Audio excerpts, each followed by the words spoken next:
That's one thing I was last week.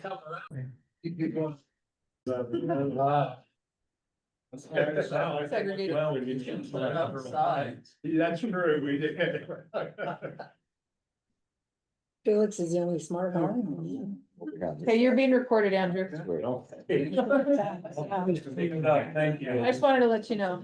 Something's all messed up, so if you stand My yourself in depth the corner, perception, I can't see close. All right, Lucky. Well, here we are. I'm sitting out here on the same. looks like our agenda tonight is people on the way. When I have a deal, please say that. Oh, boy. So we've got hopefully some interesting news from the inland port folks. That's what I thought Em was doing. That's what I I think that'll be good to get everybody kind of up to date. There was a rather large contingency here from the inland port authority, right? Yeah, Okay. and they went out on tour of the area. Mhm. I'd have about 3 or 4 witnesses today. They just want to update you on what's going on. Answer any questions that you might have. Because it has been a little quiet on what's going on out there, but they've been working on a lot of this in the scenes, trying to get. So as far as infrastructure, that's the key. And so we'll see what information they have to provide for us on that. And then the consent item kind of goes along with that because it's part of the infrastructure and it's the well and lift station. And they needed to get this on the agenda for ARPA funding.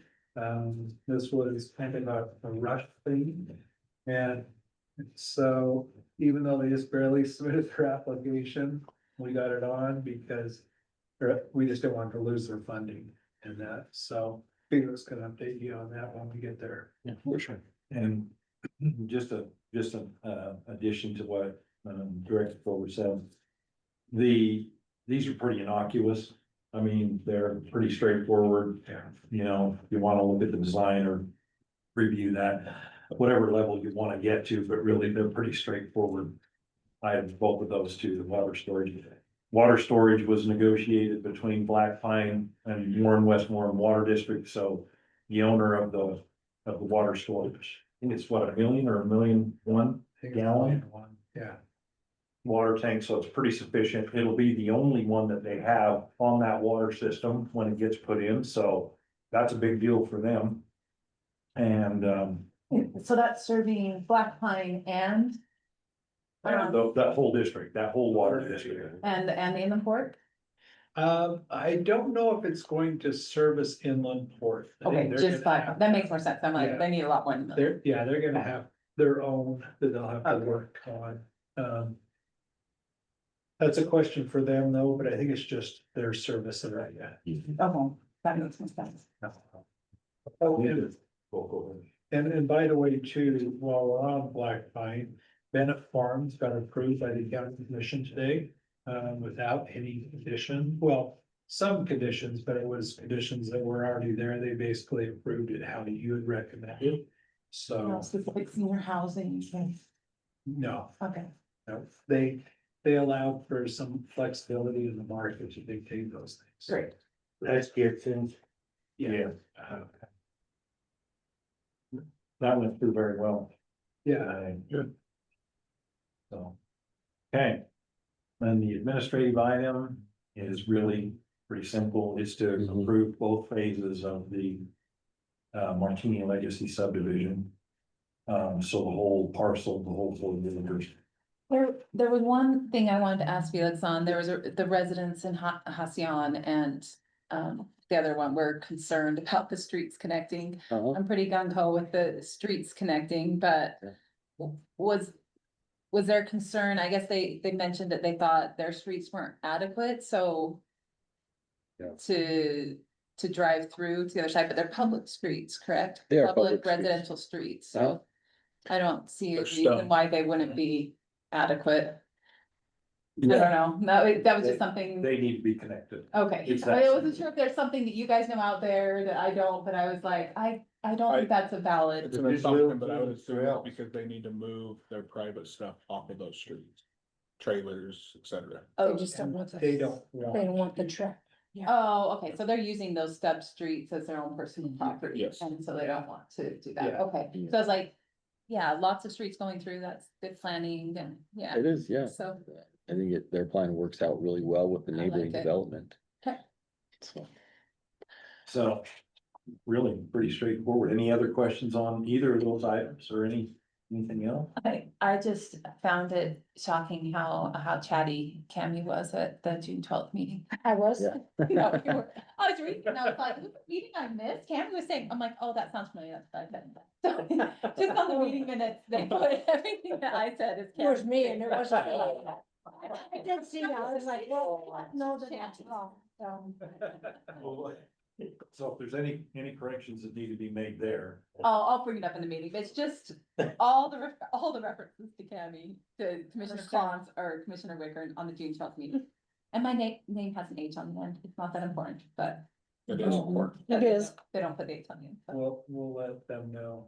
No, it's a separate party. Yeah, we That's don't why. want Tammy's neighbors We ended up. blaming her, what Sarah was saying. Yeah, exactly. The content is really good, I like Was it? how they're doing it, and the Good. content, I think they're doing a great job, it's just, yeah, it's just getting voices confused and Yes, stuff. and that's happened quite a few times, because she's been doing the Ogden Valley minutes Oh. for a long time, and she gets those things mixed up.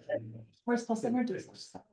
So it's Yeah. our fault. But still, she's learning your voices and Okay. getting down with that, but, she, used to be I don't- the county, a recorder at Ogden City and then at Riverdale, and, so she's taken a lot of minutes. Okay. And then she has this private business, so, Well, it's really good, I like them. yeah. Good. Hi, Stephanie. Five. Yeah, this is just a preview. You're totally fine. Run it down. I thought it was early. No, you're good. Yeah, we'll just move into the main room Okay. and that. Yeah, Yeah, don't stress. What happened with Westbridge? Ah, No. So it got tabled. No. Yeah. I saw that it got tabled, but I didn't, I thought I'd So, ask. A couple of them, a couple of them wanted to look at a few additional things. One was looking at senior housing. And, one of the commissioners in the work session says, if you're gonna make us dictate the market, my vote's gonna go from positive to negative on this. I feel like it should just be open and we should let the market dictate, which I totally agree. And that's how you guys approved it as well. And so we're working on putting language in there that kind of accommodates both sides of it. And so we'll see where that goes. There's a few other minor things that we added to it, but it's nothing major, but they wanted to table it. Had a work session on it on Monday. And the problem is with everything going on right now up in the Ogden Valley, and those little, I'm on record, I'm gonna be nice, those sweet people, they kept saying, how come Western Weaver gets all this special treatment? And and I was, we have bent over backwards for them and are constantly, doing so much for them. And then when they said that, I was just like, I was biting my tongue and I'm like, it's pretty much equal on both sides. And it's just because you're not getting as much as, because before, probably about 5 years ago, they were getting so much more than Western Weaver. Yeah. And you guys had right to complain about that. But right now, it's probably, We never did. no, you never did. Well, you could, anyway. I'm What's not- what's considered special treatment? Um, Jed called me a dirtbag? That doesn't feel like special to me. Happen to agree with Sarah. But in any event, Sorry, Rick. I'm trying to be diplomatic as much as I can right now, and I'm not doing a very good job. Are we like getting more meeting times or something? Is that what You they're? want us to turn the taper off? No, you're fine. I think sometimes they feel like more meeting time, but their meetings go so much longer than yours. Yeah. If, you know, for instance, if we had this agenda on the Ogden Valley, it would probably go till 8:30. Just because. That's what, the agenda items is what dictates the meeting, right? Like how many meetings we get, like if we Right. have things on the agenda, if they don't have things, then we're not gonna meet, right? Exactly, and you know, if we don't have stuff, I'm gonna cancel that work session for you guys, cause I don't want you coming in here for that, your time's valuable. And if we can combine a work session with a regular meeting item like we're doing tonight, I'm gonna do that, so we can cancel, you know, a work session if you need to on the first Tuesday of the month. Because we want you to be with your families, I mean, you know, I know these are big bucks, but you know, it's. Well, the thing is, there was a time period up until July. We needed all that time. Oh, yeah. We had huge stuff in Right. front of us. Yep. So it was something that had to be. Yeah. And it's Yep. nothing to be envious of.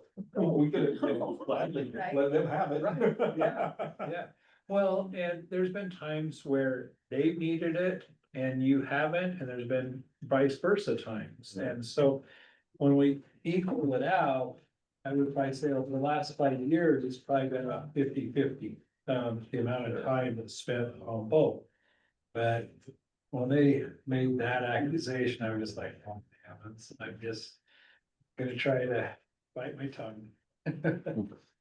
Well, I hope they vote for Rick Health, he's my nephew, Oh, he's running up there, I told him I'd bring up sandbags, help him feel if he gets in. Bunker up. man. yeah, exactly, get ready. I'm Rob.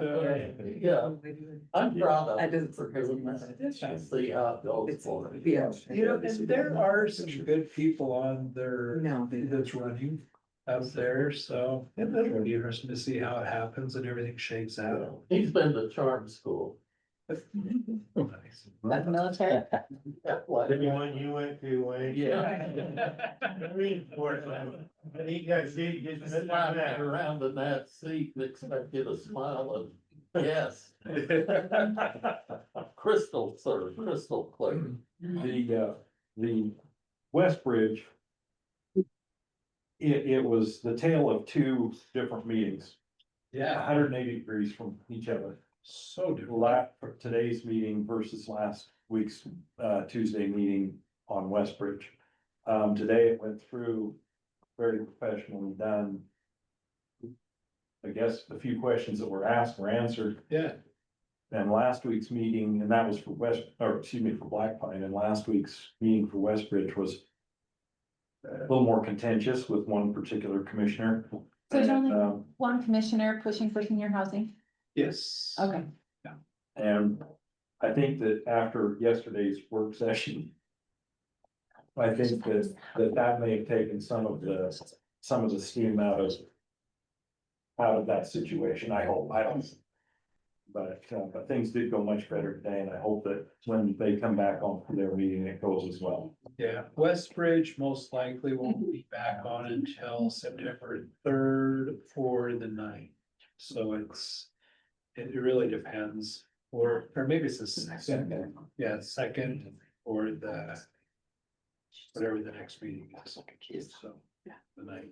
So, my gut feel is, we'll get things addressed and then see where it goes, but we're trying to get some things worked out with UDOT.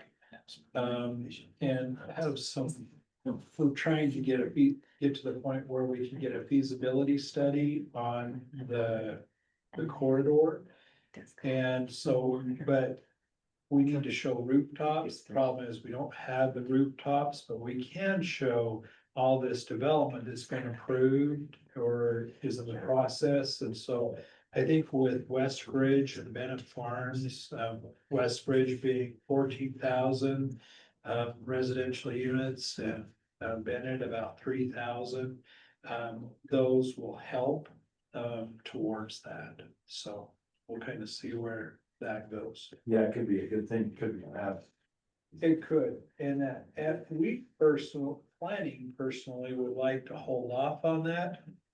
Until we actually physically have the rooftops on the ground, because we're concerned that if we do it right now. They may say move it up to, or move it to the east, and we're hoping to go to the west. And so that's a bit of a concern, it's kind of a double-edged sword, and so. But Commissioner Frower is really pushing for this, and rightfully so to a certain extent, because he does have a lot of influence in that, and so it would be nice to get that going as much as possible while he's still in office. But at the same time, it could come back and bite us too. Yeah. So I'm a little Mhm. hesitant, so, but. Do you guys have any questions for us to go over in more detail on these? Yeah, I'd be happy to answer any questions, or if you'd like me to expound a little further on certain details. Okay. Is this good for streets? I think that's good. Oh, no. No, Question.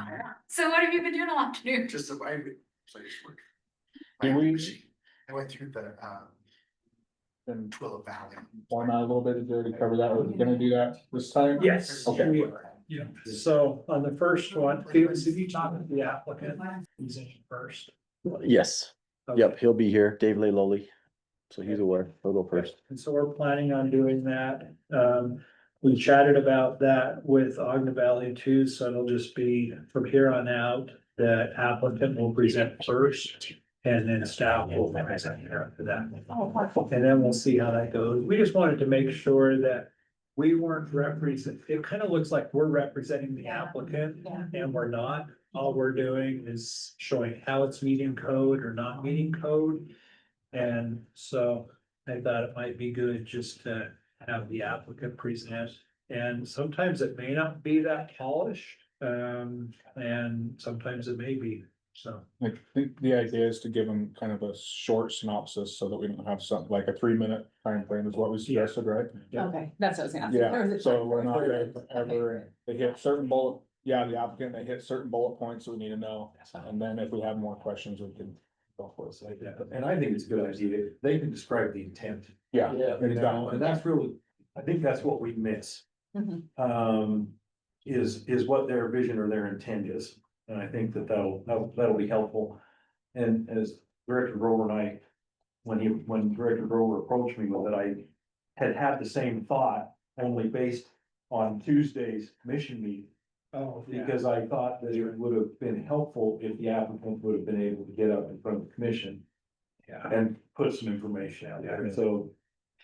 And I think, I'm gonna use this as a trial, and if it works well, I'm gonna, suggest that to the commission on planning items, maybe you want to, do that, and we'll see where it goes. It may not stick, it may stick, who knows? So. There. Cool. Any other questions you guys got? Yeah. We do have the fall, planning conference coming up. So. You would have remember that? Yeah, I got the email, but I didn't open it. I don't think I got the email. It came out just a day or two ago. Maybe it was late last week. Yeah, the APA. And it talked about the upcoming conference. Let's say no. I'm getting it either, but mine gets ready real fast. Maybe went to Spain. Okay. I usually get the APs. Tiffany, would you, check on it, send that out? Time, Sure. for that. Oh, if you want. It's not till September or October. October. Yeah. It's October. It's a horrible time of year. Hunting season. I agree. That get in the way of your hunting. Got better places to be. They have one in the spring too, Casey, and you worded that one. That's another hunting season. Oh, man. Two-legged versus four-legged. Gotta get them all. Yeah. Hey, You're not gonna get involved next time. You know, Darn it. I don't see it right there, but we'll get it out. I did too go to the spring, I went to a spring something. Oh, yeah, I saw you there. Yeah. That one, but that wasn't APA, that's. Yeah, I got enough Nice CE job. is what I'm trying to say there. Nice. we'll get it out. It's like the 20-something of October usually, somewhere around it, right? Not the last week, it's not, after fall. Yeah, and we sometimes, depending on the budget, it's extended to the Land Use Institute, and I like that one. That's my favorite. That's good. I agree, because it combines real estate with land use planning, and I really think that's important, because a lot of the times Oh, yeah. we don't listen to the concerns that, our real estate folks, thank you, Cammy, have. You know, it's like, you guys have so much valuable input, and sometimes we overlook those things. And Emily, so, yeah, so. Well, and how it blends into, there's a lot of state legislators there. And yeah, Cammy said she was listening last I was time, and I listening. I made wasn't a there, but comment I to was one of the listening, and legislators, you was were- like, that's Sarah. You were talking. But that's what I like, I is think to Brett's be fine able too. to yak with the legislators and kind Yeah. of be like, No. get some opinions. To say views. He's laughing at me. That's the one they have at the real estate office in Salt Lake, right? Yeah, but it's beneficial for them. There aren't enough planners, I feel like, represented there. There's a lot of city administration, but not necessarily planning, and actually there are no engineers there, and there really need to be engineers. There were some funny comments. But that's what I got. All those damn developers. There are so many developers there. It is like 95% developers, 5% everyone else. Which we need everyone. I We need wonder everyone. Liam just. Most of them are the legislators. It did speed up the process quite a bit this last time. Yeah. Yeah, so Better for worse. if you do Better have mostly. any major questions. Worse in some areas. It's interesting information though, regardless, I like. You'll be this fall. Yeah. Oh, Yeah.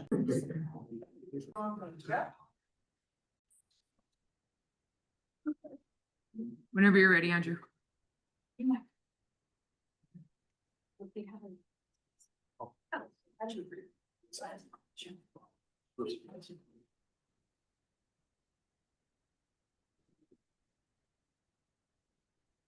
Like we said. All right. Thanks, everybody, for coming out to our Western Weaver County Planning Commission for August 12th. Please join me in the Pledge of Allegiance. I pledge allegiance to the flag of the United States of America and to the republic for which it stands, one nation under God, indivisible, with liberty and justice for all. Thank you. Looks like all of our planning commissioners are present, and we have a new planning commissioner. I'd like to welcome Emily Rogers to our commission, so good luck. And thanks for volunteering your time. Okay, first item on our agenda is an update from the inland port. Director Grove. Yes, we are so glad to have our inland port folks with us. I'll let them introduce themselves, but they have been working on a lot of things behind the scenes. They're gonna update and answer any questions that you might have, and just kind of get you up to speed on what's been happening. Thank you. Hope that this actually works. But we'll see if I can get it up on to the screen. Presentation, I can just share. When I start talking, play. Yeah, it's you okay. go ahead and do that. I might log on to the Zoom. That's better. Mr. Chair, thank you. Scott Wolford with the Utah Inland Port Authority and Stephanie Pack. She's the Associate Vice President. project area development for Northern Utah. Her assignments range from here in the West Weaver project area. She covers Colton, Spike up in Box Elder County, and then in Twilla County, both the Twilla Valley and the 21's project areas.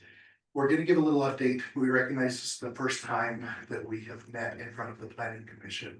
So a little bit of what is a project area, how does it work, what's the role of the planning commission here? And as we get it going, I'm gonna get into the presentation a little bit. Not much. It doesn't affect the planning commission much. We do not have land use authority. Can't change zoning, we can't grant a permit, we don't do anything like that. What we do is create a tax layer on top of the county area that allows for the dedication of property tax revenues to stay in the area that they're in. That allows for potentially financing of a sewer, for road development, or for any type of infrastructure that area. It also allows for revenues to be dedicated to an incentive of an industry that you wanted. The most important thing about the collaboration, from my perspective, is that the Port Authority and the County Commission on the same page as far as what the goals and objectives for the area inside the project area are. And we feel very tightly aligned with the County Commission. And then as long as the Planning Commission and the County Commission, I think that works really well. You may not ever hear from us again unless you have questions or there's some type of requires a conditional use permit or maybe an adjustment of zoning. But we would think that would come from the administrators. How am I doing? I'm stalling. Okay.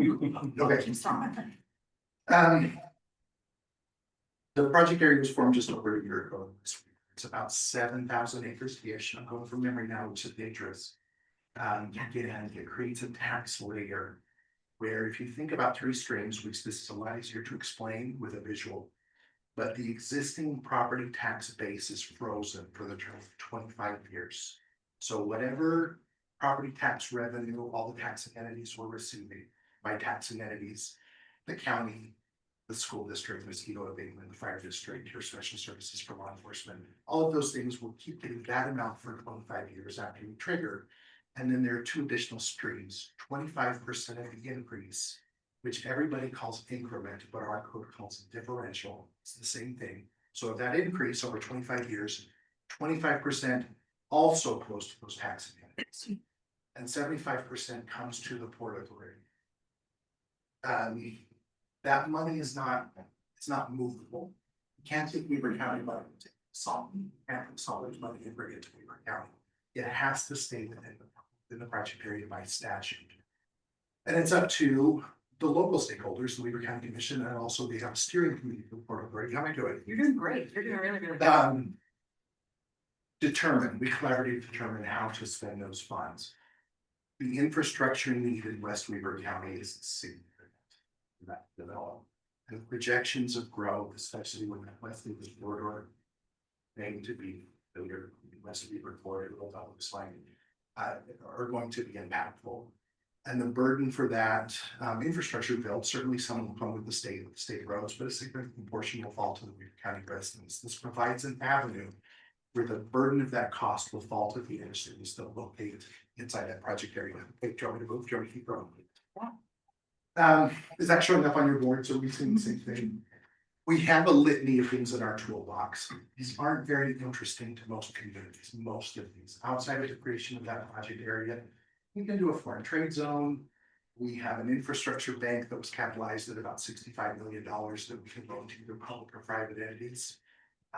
We've used a portion of that. We have our own environmental engineer on staff. We have a marketing team.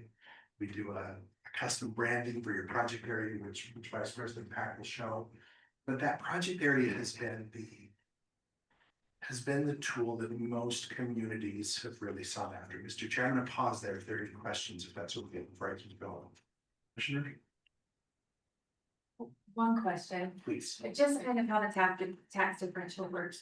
And so I know a lot of times the county and the school district will negotiate to get, thank you. The county and the district will negotiate to bring businesses in. But Correct. this just makes sure to lock a portion in so the infrastructure is guaranteed in the area. Commissioner, So they'll still have that negotiating power within the original taxation portion, but the increase is locked into infrastructure. Am I understand that a correctly? very astute observation. Let me tell you about it different. So in an RDA, the requester, say the county, would go and negotiate with all the taxing entities and say, what would the school district be willing to do? What would mosquito abatement be willing to do?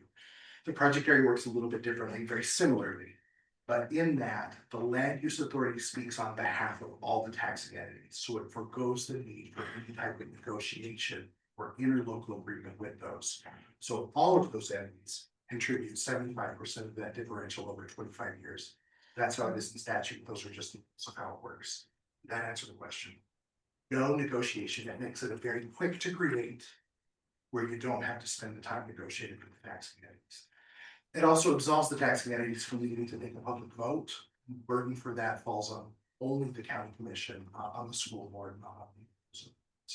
So the Inland Port Authority, is that, or the commissioners would be able to adjust tax, Just 75. it's 75, and there's no adjusting, no matter, so there's no way to bring in a business and give them a better rate than someone else. It's consistent? It's consistent, Oh. but the taxing rate will never change. What can be done is say there's an industry that needs a great fit in Weaver County. Okay. That 75%, you have the ability to say, we'd like to dedicate a portion of that to be an incentive. And the commission says, in Port, we want you to award a post-performance incentive. Every year that they operate, we want you to post-performance rebate a portion. And with this other portion, we want you to pay debt service on the roads that it took to get that company to come here.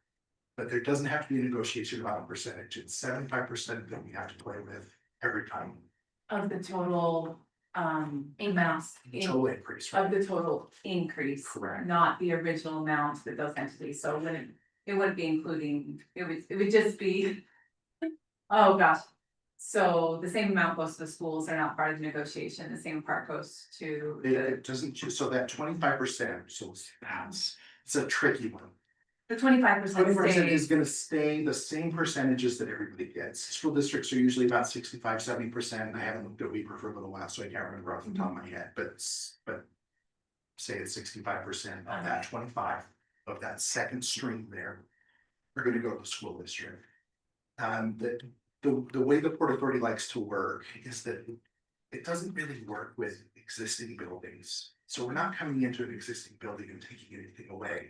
That base tax rate secures those. Okay, It's only increased. So if we think about, I have 20 acres of just weeds and dirt. The school district is getting dozens of dollars a year. That's frozen. They're still gonna get $38 a year for that acreage. But we put a manufacturing facility there, that got our incentive. Now that 25%, or say the whole value goes to $400,000 a year. oh, I see, So now the school district's getting 65% of a quarter of that 400,000. okay, that So makes sense. don't hang up on the percentage, get the gross numbers. In Box Elder County, in Vice President Pack's northern project area, it's 52 million additional dollars that are gonna flow to the county just in that 25%. And we're using the other 75 to attract more businesses away, to bring them right into Box Elder County. So that 25% is a significant number for them. Okay, I think I'm fine, so the existing value stays the same, the increase is what is the 2575? Correct. And the 75% of that's what's used for incentives. Right. Or for infrastructure. Or however, yeah, Whatever it is the commission wants. okay, and it's That's the not- commission that makes that decision Correct. unilaterally. Okay. Within the goals and objectives and the law, whatever the commission wants. Thank you for explaining that. No, thank you Appreciate for it. the question. Where do I go? Okay. I alluded to this, but let me just reiterate. We don't have that use authority. Nothing changes about processes, whether a company is in or outside of the project area won't really matter to the planning commission. It's gonna go through the same process. We maintain the exact same authority. The only difference is where the property tax revenue, how that's allocated. If it's out of the project area, it just goes through your normal distribution. If it's in the project area, again, 75% of it. Questions here? I put it in red to make it super scary. Apparently it worked.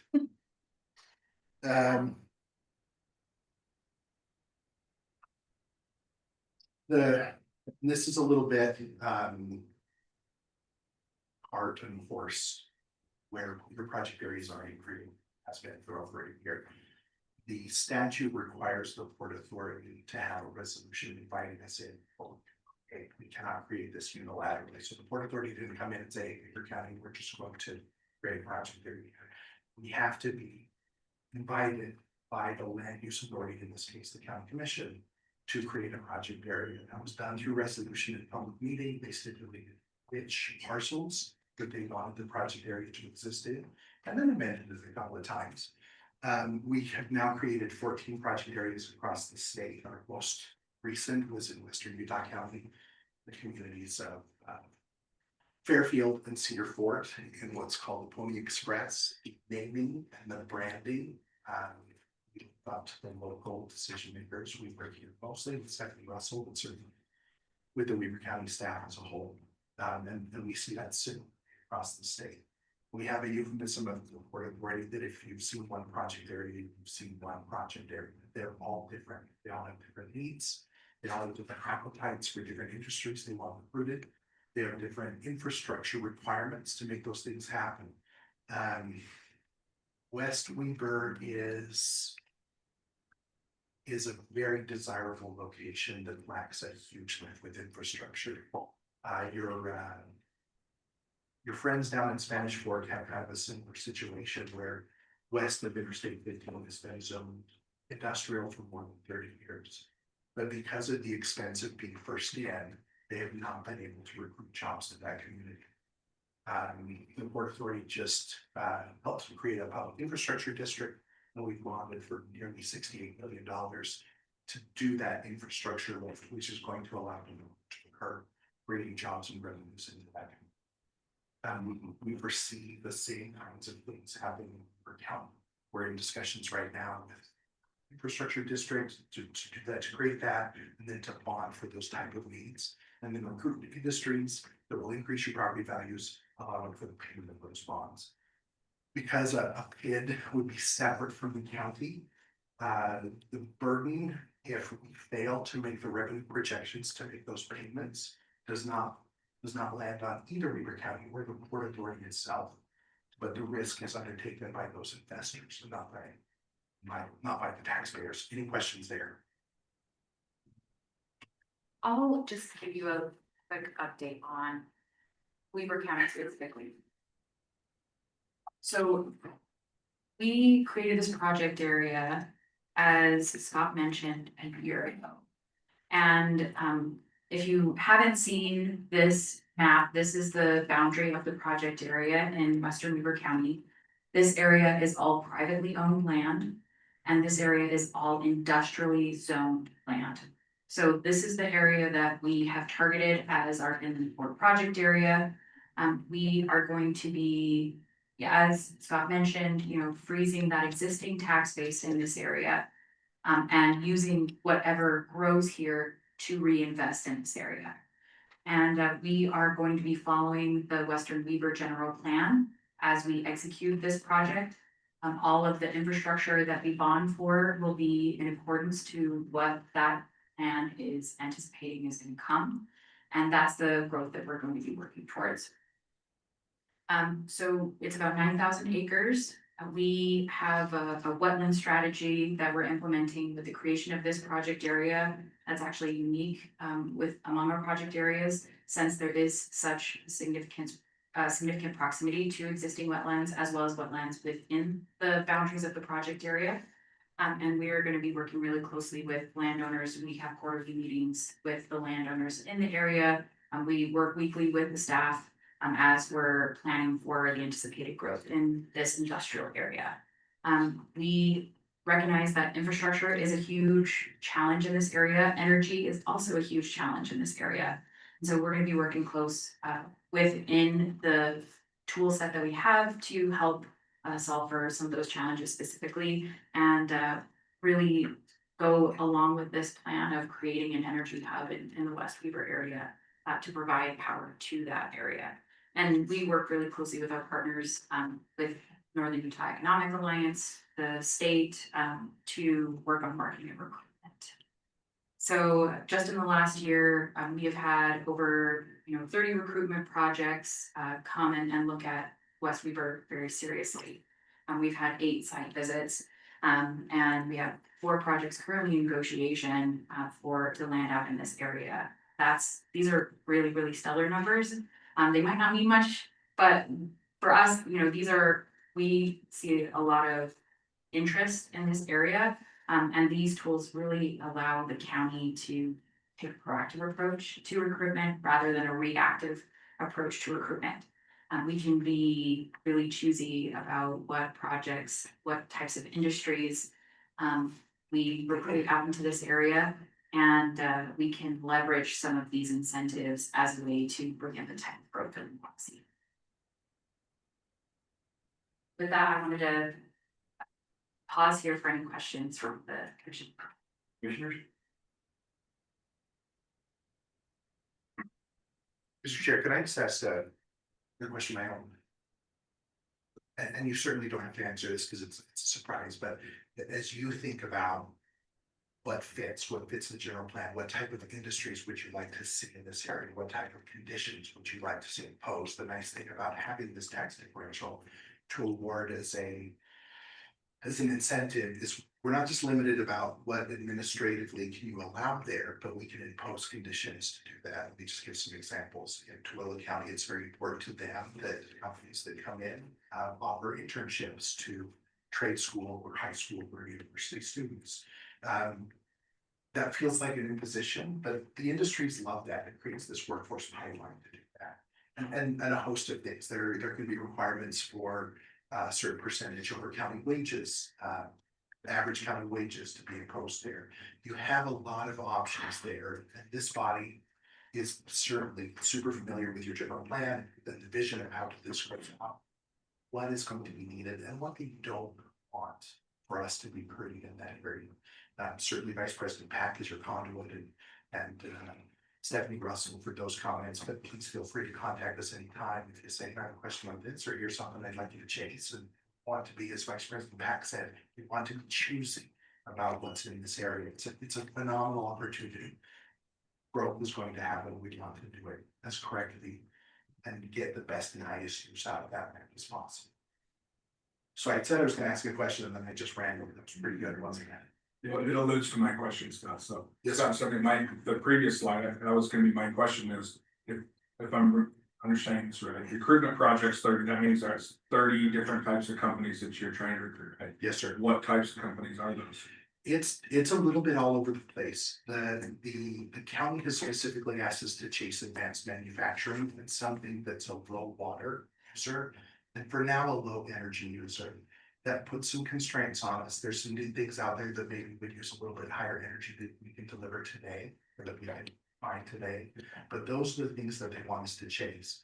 I don't think the appetite is for huge stacks. I don't think heavy manufacturing is a direction the county wants to go right now. But certainly our proximity to Hill Air Force Base makes defense or composite materials very attractive. County's a great area there. And frankly, with the West Davis corridor expansion kind of in the works, boy, you cut over to 193 in Davis County and you're 10 minutes from the Hill Air Force Base Southgate. You're really in a nice spot for good companies like a Bowling Gray, Northrop Grumman.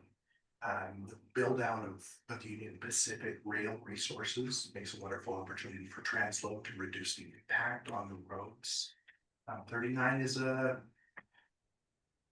it's a rough one, isn't it? That's a lot of traffic that's in and out on that little stretch every single day. And having other options and also moving as much to rail as possible is something that's very important to us as well. So I haven't answered with a lot of detail, but let's say light manufacturing, high wages, low water, low energy use for now. So you got foreign negotiation. I don't wanna compromise any of that, but is there any little clues you can give us for what those? Yes. So we have, I think one that we're really excited about is we have a plastics manufacturer. We like plastics manufacturers because they don't use any industrial water. They're a great fit for Utah.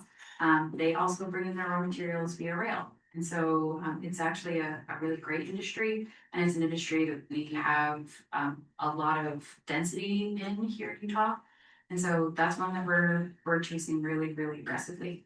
Another industry that we're looking at is a steel products manufacturer. They do steel racking for data centers. Data centers is a really big industry, and they need some of those steel products. And again, you know, they would be a rail user. And so these are the types of products, and these types of that type of workforce, you know, that's a skilled workforce that they would need to hire for.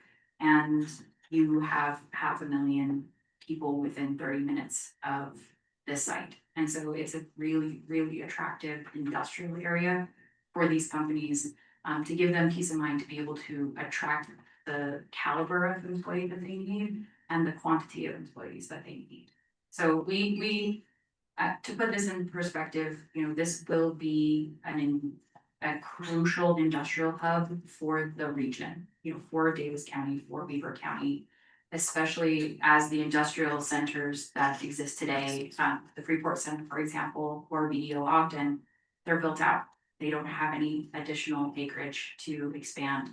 And so as we look to the future, the counties and the West Weber General Plan really is forward looking into what the region is going to need. So sorry. When you're done. If those are what you're bringing, are they using supplies already to create their product, or are they actually creating a product? If they're making plastic there, then I guess my follow-up question, if they are, what is the impact to the surrounding environment and to us as citizens? So these are companies will be bringing in raw material, they will be manufacturing product and shipping that out. And so one thing that we're working with these companies as they look towards the county is, you know, we are asking them about what impacts that they're going to be having on the community. And based off of the county code that you have, that they have to fit within that code on the appropriate uses of that facility, right? And they have to fit within the regulations that exist when it comes to air quality, when it comes to traffic as well. And so we work, I think Weber County specifically, and the code that you have in place today is really going to protect you as the commission, as you're looking to approve some of these facilities. It's going to protect the community members in that area, because all of these companies are going to have to comply with your code if they want to locate here. And so, Can I add to that? It doesn't forego, so when they're applying for their construction permits, you get to ask all those questions. And if they're concerned, just because they're in the project area, it doesn't give any advantage other than hopefully we with Stephanie with the party straight staff have done vetting, so nothing is coming to you that we have lost those questions already, but it doesn't, but you'll still have every opportunity as with the application to do that. And Scott, just for the record. Yes, sir. I know I asked a lot of questions, but I'm gonna blame you for the gentleman falling asleep. It's on me, and it's not the first, it's not even the first typically.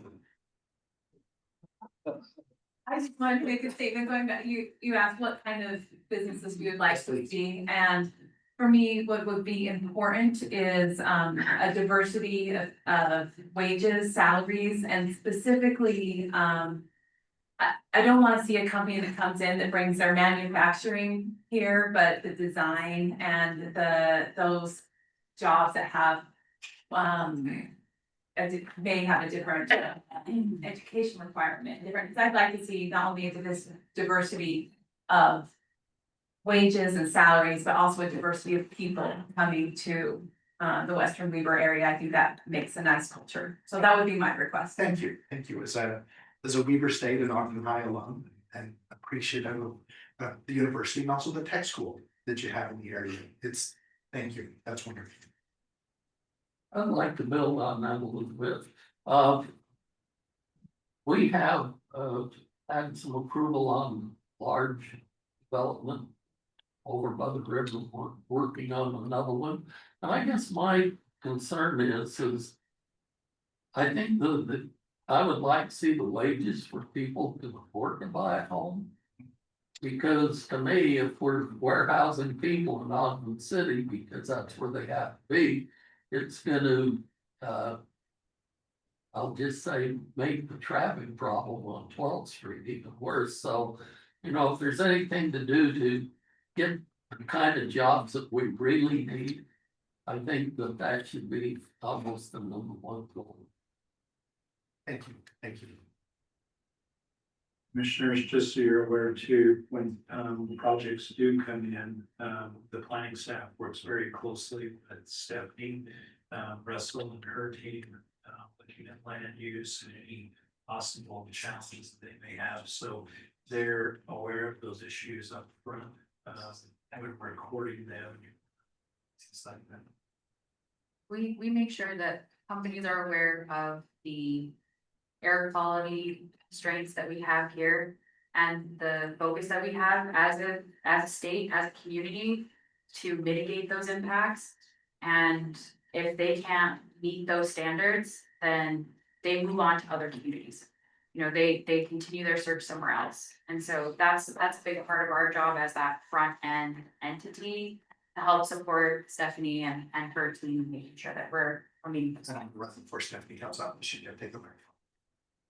One of the things we've seen in other areas, some of the neighbors, Silverton, which is 6,000 net employees every single day. 6,000 more people every day leave Box Elder to work than what come into the county. Total County averages 75% of their workforce every single day. Where people leave, they drive on the roads, they clog traffic, they go to Utah, Davis, Salt Lake County, other areas to work, and then they shop there and they eat lunch there. They go to those businesses instead of their own.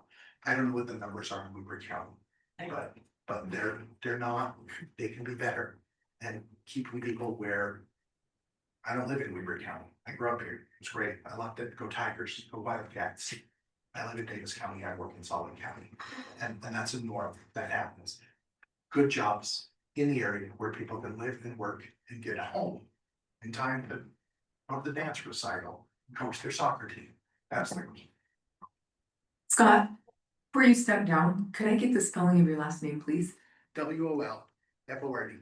Thank you. For those of you that don't know me, because I know some of you don't, I'm Stephanie Russell. I'm Leverett County's Economic Development Director. I also handle all of the government relations for the county. And then as a really fun side gig, I manage the Little Mountain Service Area Sewer District. I'm very integrated into the West River Corridor, politically, emotionally, physically. And as the director for the county, I can tell you that the one thing that comes out of the gate with all of us, all of our partners, whether it be Utah Inland Port, whether it be Northern Utah Economic Alliance, Governor's Office of Economic Opportunity, EDC Utah, any of our partnerships, any of the recruiting that we do, the number one thing that comes out of our mouths is we're implementing the Western Weaver General Plan. I cannot speak enough to that. We're very aware of all the development that's happening, and I appreciate your comments because they're extremely relevant.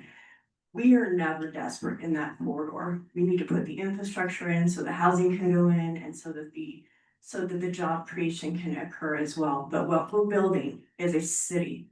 We're building an economically and environmentally sustainable city out in that corridor. And we take it very seriously. And I really appreciate your concern and your input. As it relates to the type of businesses we need to recruit out there, it's really important that we all have that same vision, and then we're taking that vision, we're threading that vision through all of the development, and that vision comes from the Western Weaver General Plan, which you guys have played a significant role in helping to create and helping to implement. And I just wanted to tell you that I appreciate what you do. It means a lot, and I know we don't have a lot of interaction. I interact with Andrew more than anybody else, but I have an open door policy at the county, and so does the court. please stop by, let us know what your thoughts and feelings are as we're going out on this endeavor. We can't do it alone. We have to do it with partnerships, and our inland port is one of our greatest partnerships right now. So I just wanted to say hi and kind of give you an overall top view of what we're doing. But like Rick said, I work very closely with his staff, and what we're doing out there is very important. What you guys are doing in your capacity as planning commission is extremely important in that area. And I just wanted to say thank you, and we appreciate all the work that you do. Thank you. Commissioners, any other questions or comments? Chair, or Director, I had a concern or just a question really about what the service area was for for the consent item. And I wasn't sure who I should direct that to, if I didn't want the inland port people to leave and then we get to that item. The consent item would be Stephanie Russell. Oh, are you saying? Okay, And typically on consent items, if you have questions about it, you'd want to pull it from consent to discuss it. okay, So if you don't have any issues with it, you can approve it with one motion, but if you do have questions about it, you want to talk to Stephanie about it, you want to pull it from the consent. Just put it on the regular agenda. oh, I see, okay, Which we can do that in tonight's Yeah, meeting. it's not a problem. okay, thank you.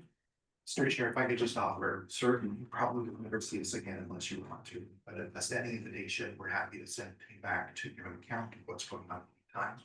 We're also happy if, to not violate any type of open meeting act with individual planning commissioners or as no more than two. Yeah. And find those, your feedback, or we're happy to do that anytime at their request, but again, we won't bug you unless you want to hear from us, but that's a standing operating time. Well, we really appreciate you coming out and giving us this presentation. It's been great. And appreciate the work that you're doing out there. I think it's really that part of our general plan was a big push. It was a lift to get there and get people to where they were accepting of it to the degree that you can expect. And it means a lot to the future of our growth in our county, especially that area in the county. So I appreciate it. Thank you. Thank you for your hard work. Thank you. All right. Let's see, next item on our agenda, Director Garber, you don't need to comment on minutes, right? So commissioners, I think we needed to make some revisions to minutes. Yes, June 10th, all of the comments associated to Commissioner Clontz were actually Commissioner Vicker. And and I have an H at the end of my name. If you want to add it, but that's okay if we don't.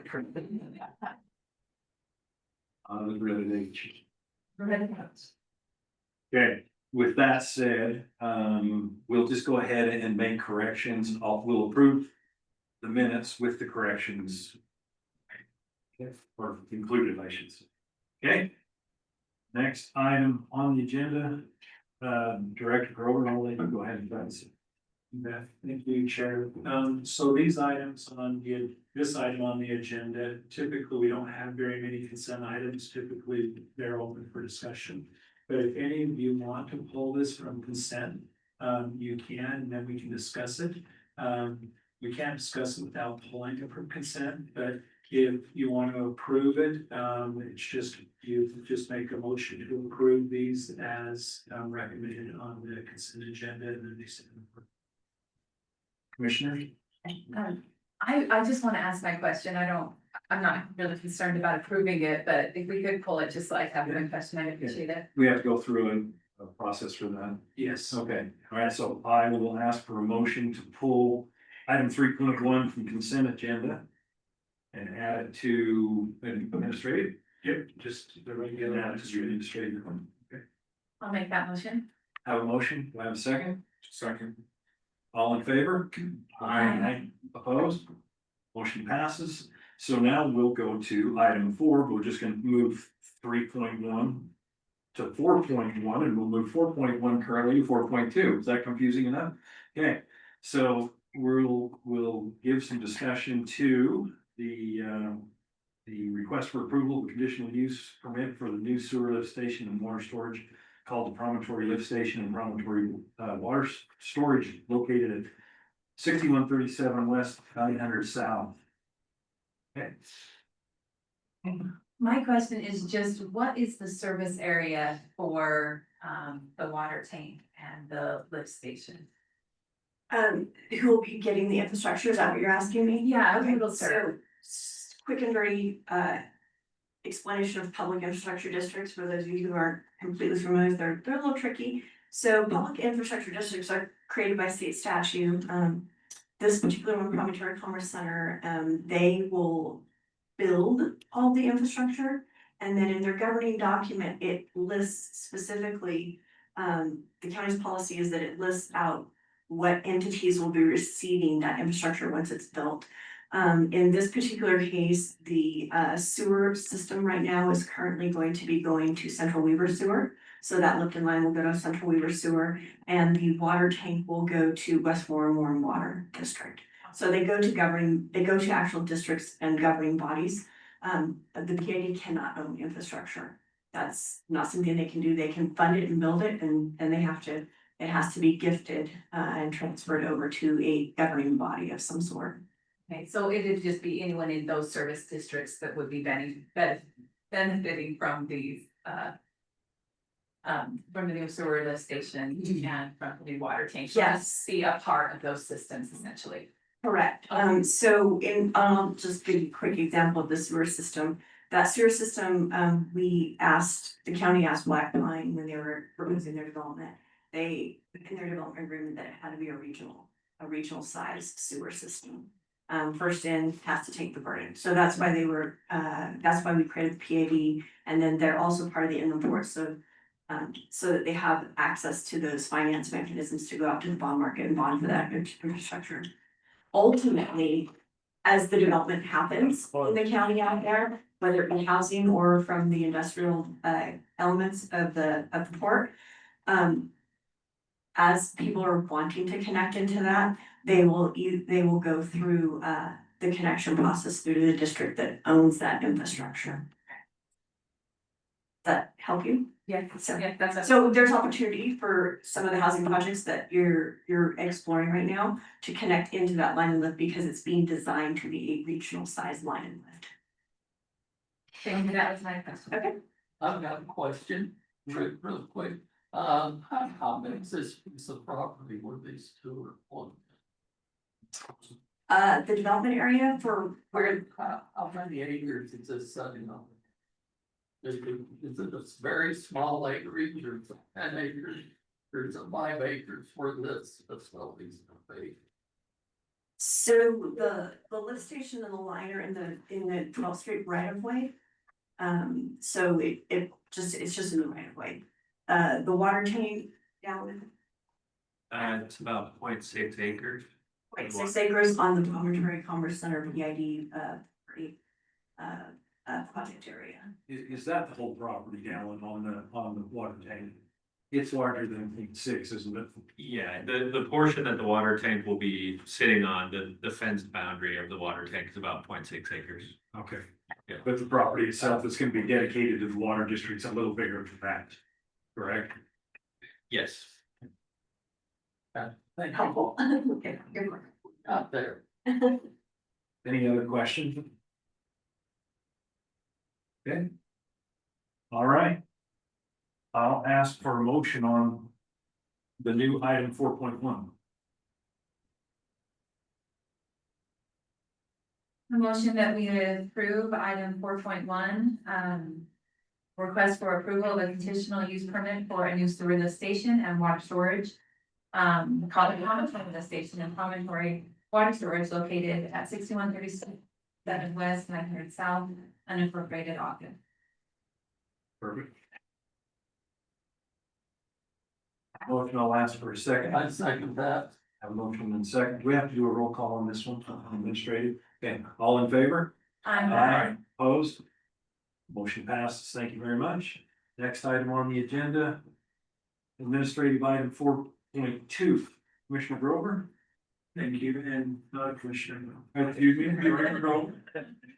Well, I think of you as a, elected commissioner. That's the respect and a little respect. Not one of us works law. So this is an administrative item, as you mentioned, this is one we're obligated to approve if it's meeting the ordinance. We do not take public comment on this because, it is meeting ordinance or it's not ordinance. That's how we review it, is if it's meeting those requirements. We are gonna have the applicant present first, and then after the applicant presents, then we'll have Mr. Lleverino, get up and he will explain how it is or it is not meeting, town code.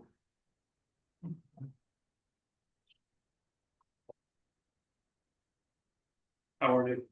Dave Maloli, to need my address. The spelling of your, sorry, the spelling of your last name too, Laloli, and your address, please. 2273 North, 2825 West, Plain City. Thank you. Yep. So this is the Martini Legacy subdivision. In June, we received the rezone for the subdivision. And now we're ready to go ahead and move forward. If you'll notice, we have pretty good access in this subdivision. 1400 South be the main access point.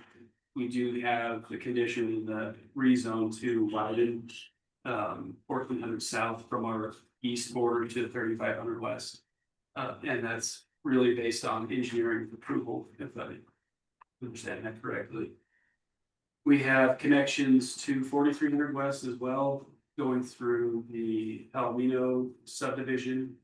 And then connections to 1800 South through the existing DeGiorgio subdivision.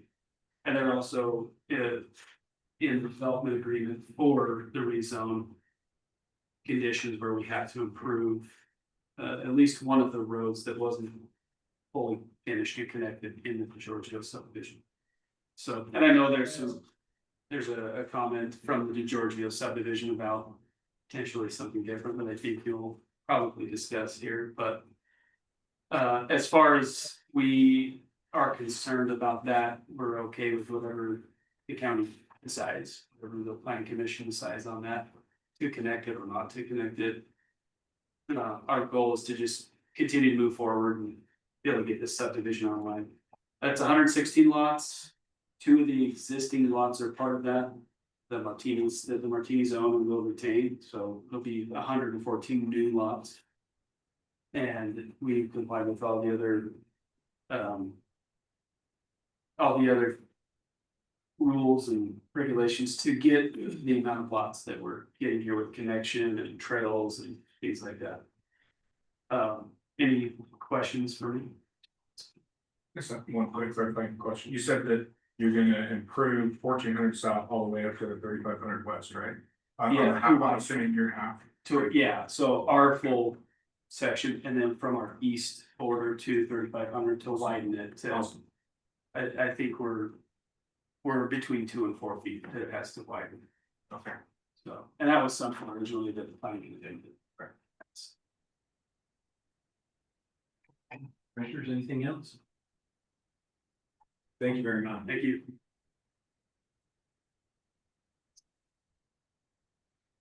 All right, guys, I was in my old routine, I was ready to just start going for it. So a warm welcome to Emily Rogers, our new planning commission. That's amazing. I think you're amazing work for. So yeah, what we have is a request for preliminary.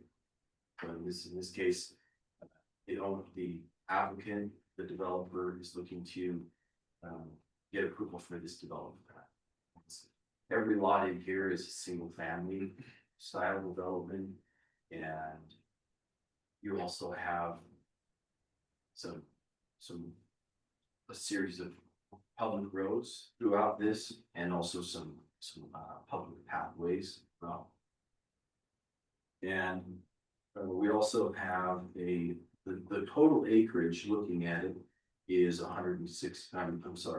40 acres.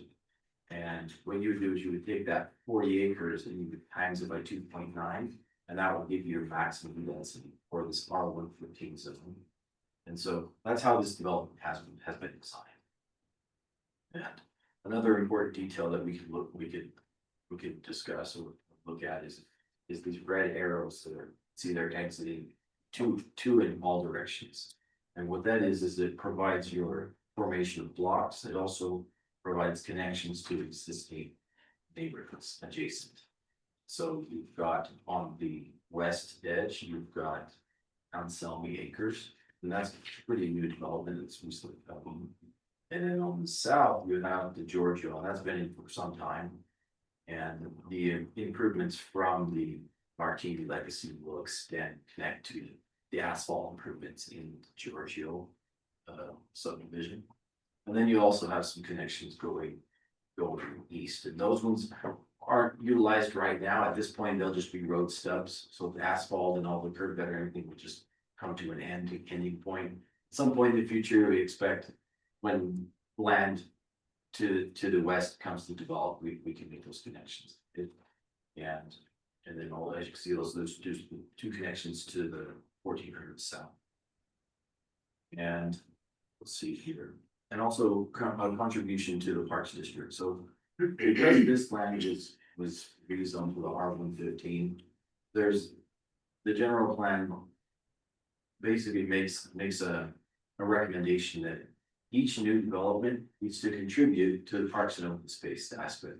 Because in order for the Weber County to meet their goals of having some parks and open space for the public, the developer would need to provide either some open space parks within the development or contribute in some manner toward parks and open space. In this case, the developer is looking to contribute more of a monetary contribution to the Parks District.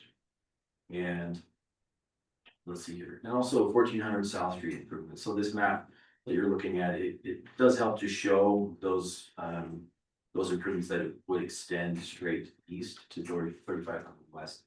And that's something that the Planning Commission was very adamant that 1400 South, being that it is in kind of a substandard condition, that the asphalt is pretty narrow. So it does need a little bit of widening in order to accommodate that extra traffic from this development. So that's pretty well going to be well accomplished with this plan. And so with this plan, there's also a development agreement. And there are many things in the development agreement that will be implemented and reflected in not only the subdivision plat, but the construction subdivision plan for construction. Things like street trees. You don't see them here on this plan, but they will be part of this. And you're also going to have some pathway improvements. So we'll touch on those a little further. Slides. This is also helpful. I just wanted to bring this slide to show one little segment taken from the construction drawings. And you can see what is planned on areas fronting this development, where you have full curb gutter sidewalk, arch strip, the standard public right of way design. But then as you work your way eastward on to the left of this or to the right of the sphere, you can see how the asphalt would almost come to a point where you have strictly asphalt widening going out to 3500 West. So that way it can, like I said, accommodate some control.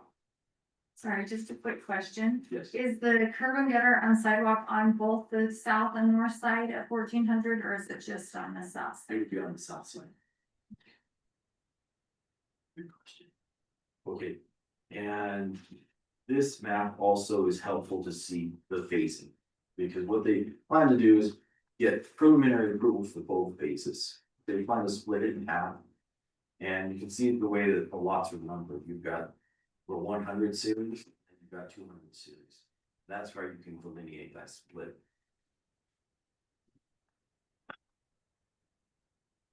Next one, this is the second phase. See that pathway that runs in between that midpoint.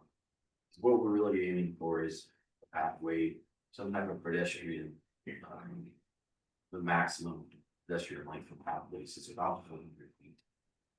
That's what it's pushing. And then here, this is the final slide. This is showing the kind of the landscape.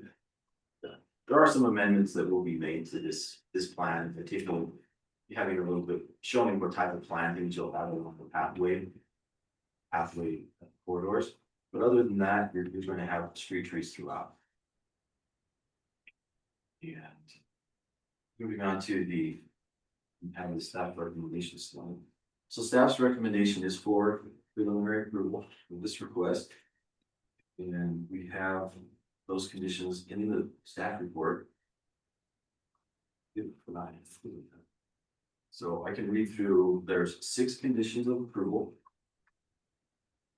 And the first one is the entire Western Water District shall provide a capacity assessment letter for final, will serve before final approval from the planning division.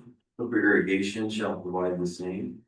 And the proof of satisfactory contribution toward the Parks District is required before each phase is recorded.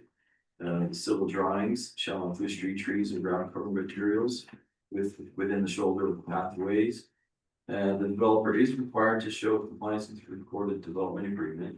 That's something I wanted to put in there just to make sure, because the development agreement has quite a bit of details that will help with the subdivision design.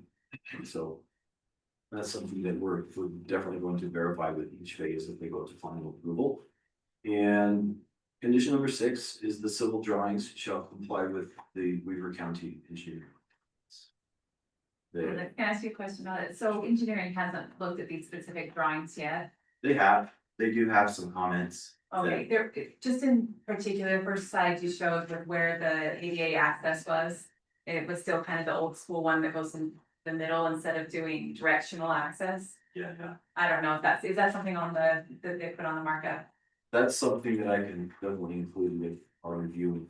Okay, Yes. I know it's kind of silly, but. Okay, yeah, if they're showing the old school and we advocate for something that's a little more modern or efficient with all needs. Felix, I have a question that I guess kind of relates to this, I'm just curious. I apologize if this gets us off topic, but you're seeing the detention basin, water detention basin, right? Not, we don't detain kids or. Yeah. But we do, we just know that. But I thought we were leaning towards trying to remove those and figuring out that, am I off track on thinking that? I thought we were trying to get rid of those. As far as removing, and I know there is, the county engineer does not want to see retention, but as far as detention, is going to be a temporary holding on. Like that. So how do we determine if that's needed? Do you know? And if you don't know, it's okay, I'm just curious. Yeah. What's that? That's engineering. So engineering is still required. Yeah. There's no way to avoid it for detention.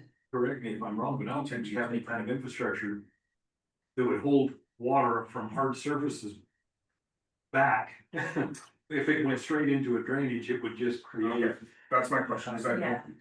We just hear complaint after complaint about it, so I thought we were trying to find a way to. And I think that's more of a long-term goal. I think you're right, Okay. but I think it's out there ways. Have no regional ones that you're talking about, creating more regional detention ponds Or instead of just, so many I local don't know what ones. they would be doing to create, just to get rid of them, so they're not an eyesore and about. Yeah, typically we would like to move towards more regional detention areas because then we don't have these small mud holes, if you will, Right. in neighborhoods. And so that's the intent is to get to that. It's not quite there. So Thank you. Yes, great, get those two, apologize. Yeah. Wasn't too bad, wasn't too bad. Good. Commissioners, anything else? I have a question between lot 209 and 210. It's a walkway. Oh, right, Yes. So the question is, why isn't that a road?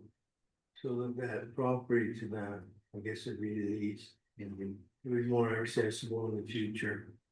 Yeah, that is a good observation. I think what in the early design phases, in that having a pathway there and move a road, it does meet those minimum block length requirements. As long as it's within. Yeah, the distance between those two roads, it falls within, it's a satisfactory distance. Anything else, Commissioner? I guess I just wanted to address the neighbors' concern about not having the streets through and just acknowledge that has, I've considered it, and I know planning has looked at it, but I don't see any justification for not putting those streets through. As far as sound planning goes, the more connections we have, the less, traffic we force in certain pathways. Coming from Uinta Highlands, I'm in the worst connectivity in Western Weaver County, and it has caused just terrible trouble because everyone has certain pathways they have to take because there aren't multiple pathways. So I like the way this has been planned. I think the through streets are necessary to create multiple pathways through community so that really at this density, there's not going to, I know that's a concern that the residents have, but really it looks like a lot of density on paper, but in actuality, there's so many connections to this community that I don't feel that any one connection is going to fill a significant amount of increased traffic because we are continuing to enforce these connections as we move through these developments. And as we enforce those, no one has to take the burden of a thoroughfare in their residential community. So I just wanted to address it, that's something I considered.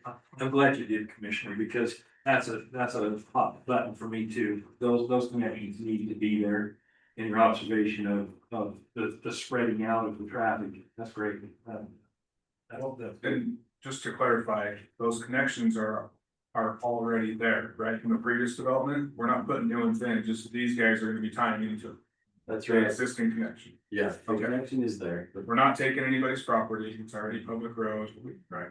Okay. There, so, yeah, I think that's, and if it's not in the staff recommendations and whoever makes the motions, if you wanna add that, the motions of the condition. Perfectly okay with that. But the connections exist, I think they're part of the plan. I think they're part of the plan, so I think Yeah. it's fine. We're covered, we're covered. I mean, we have to make a condition to reverse it, because right now it is, they have to go through, I think, for the development agreement, the plan and everything. Perfect. Yes, okay. All right, commissioners, anything else? Okay, I'll ask for a motion on item 4.2.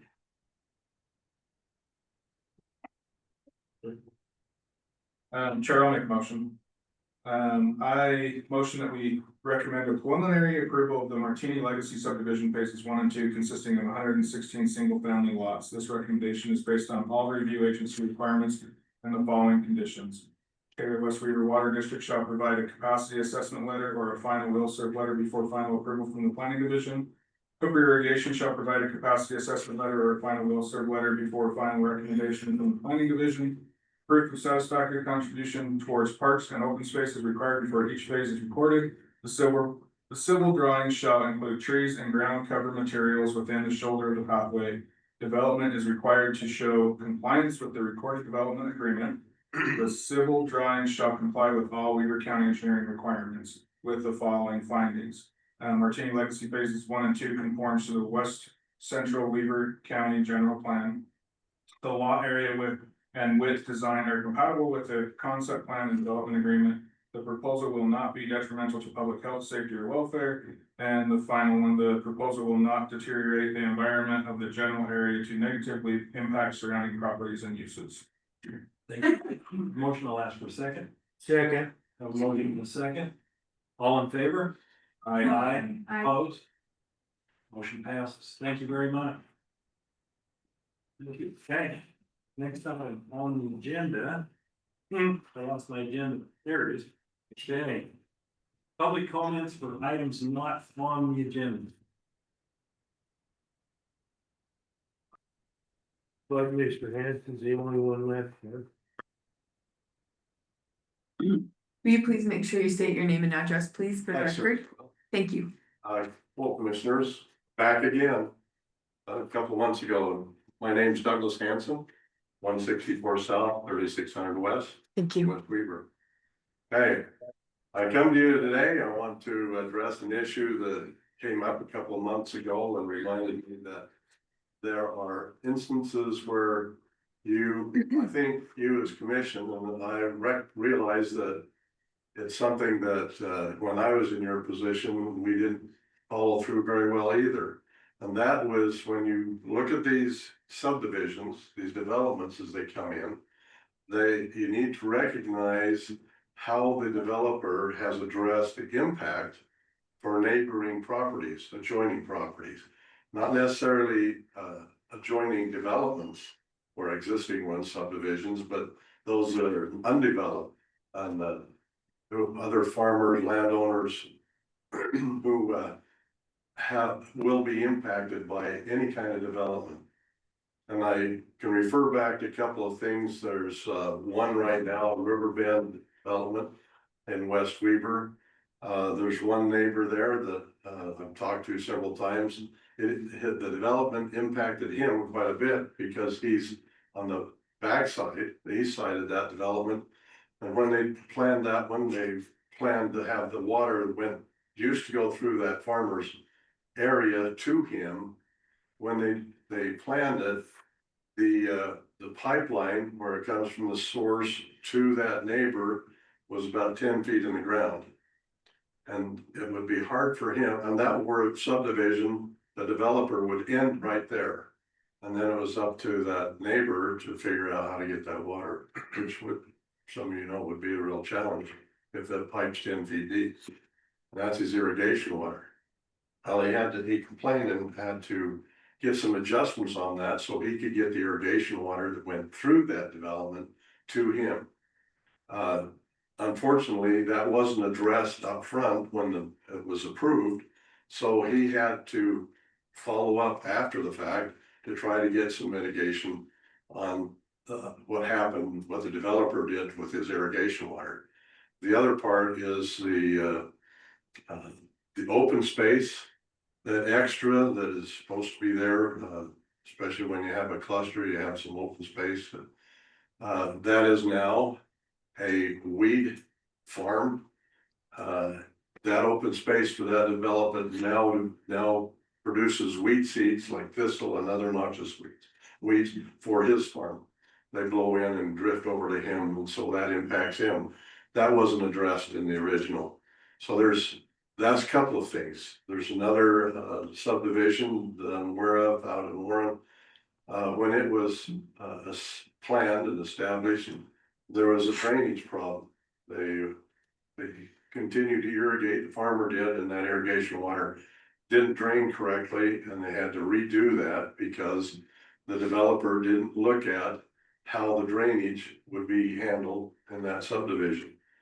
So there's several things that need to be addressed, and I would highly recommend that when you see these developers or when the planners give you that information, you look at how the development impacts the neighboring landowners, particularly farmers.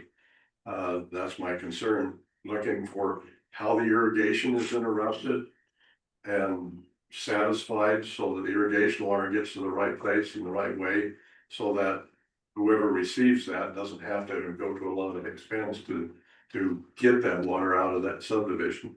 The other one is drainage, where the drain water goes.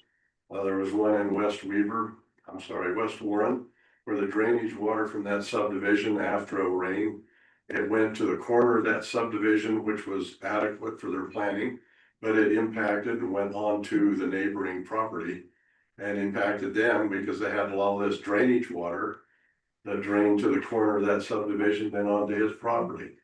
That was not addressed in the plan.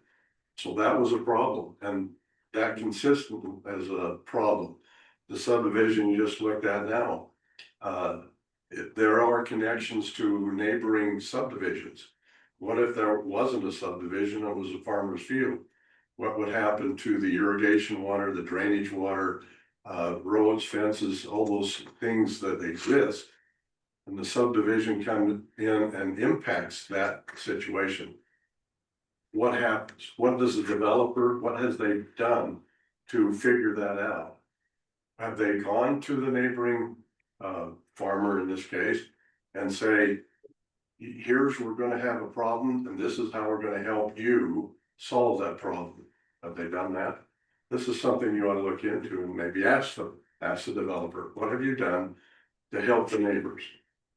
And I think that's important because there's some of these developments done in isolation, and the planner's office does a real good job to make sure it meets all the requirements, but it's not looked at in the big picture. It's looked in isolation, so the subdivision development meets all the requirements.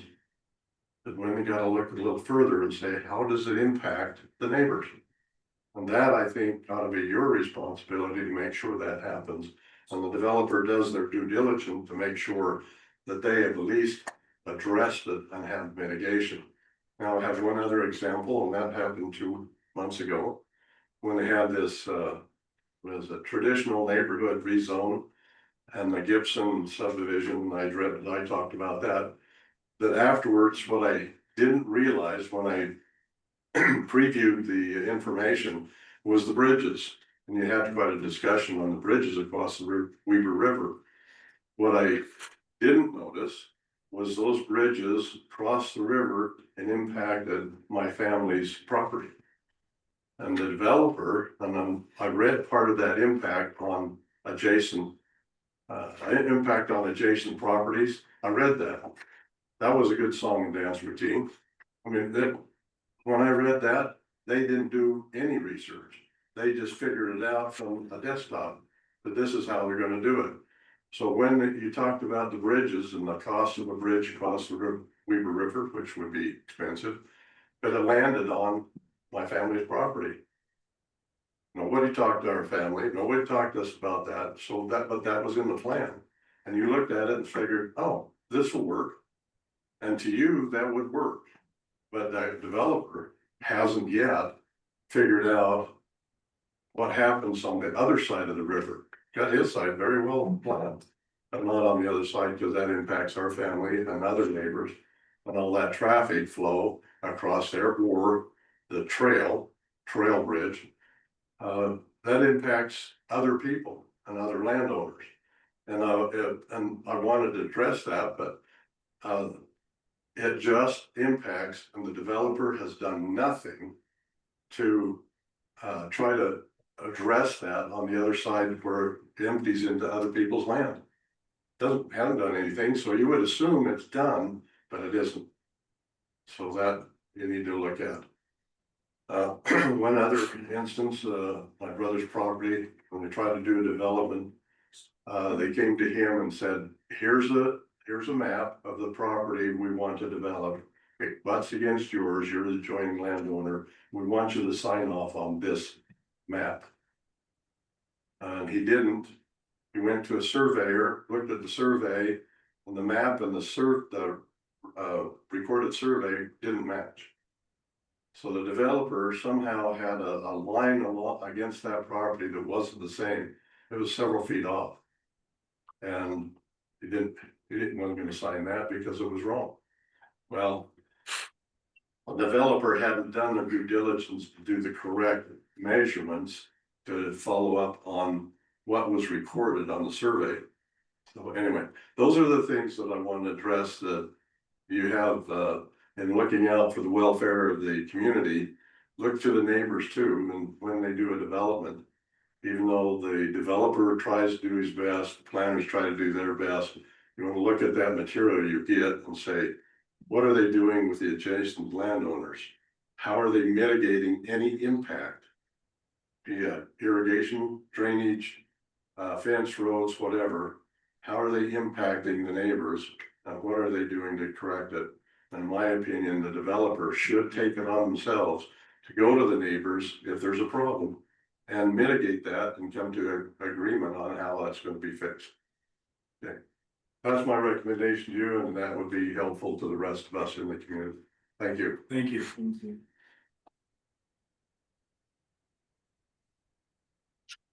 Anyone else? Okay, planning commissioners, any comments? I have some. I do too. Do you want to go first? Sure. I guess just with the public comments, I just want to say that there have been a lot of instances where we've been made aware of certain conditions, and we try to influence those or help make things right. But there's a lot of things that was suggested that we do that is not within the scope of what this body is supposed to do, from what I understand. And I could be wrong, but I think that's right. Is that correct, Director Grover?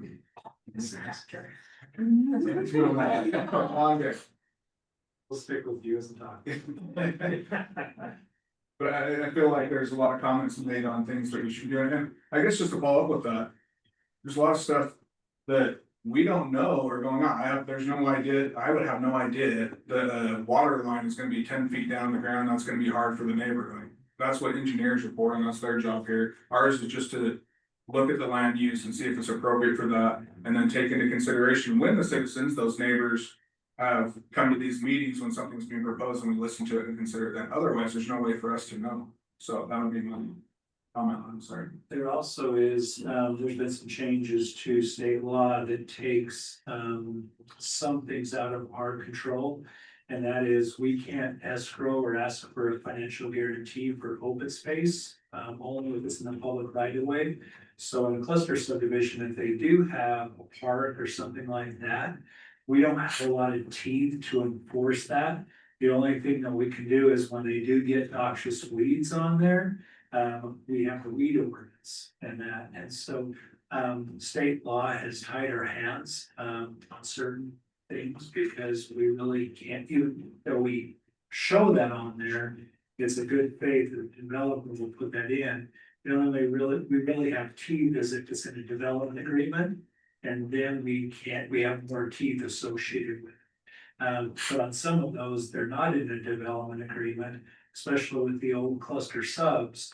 And they have open space, there's nothing that we can do to really enforce that now because there's no financial guarantee.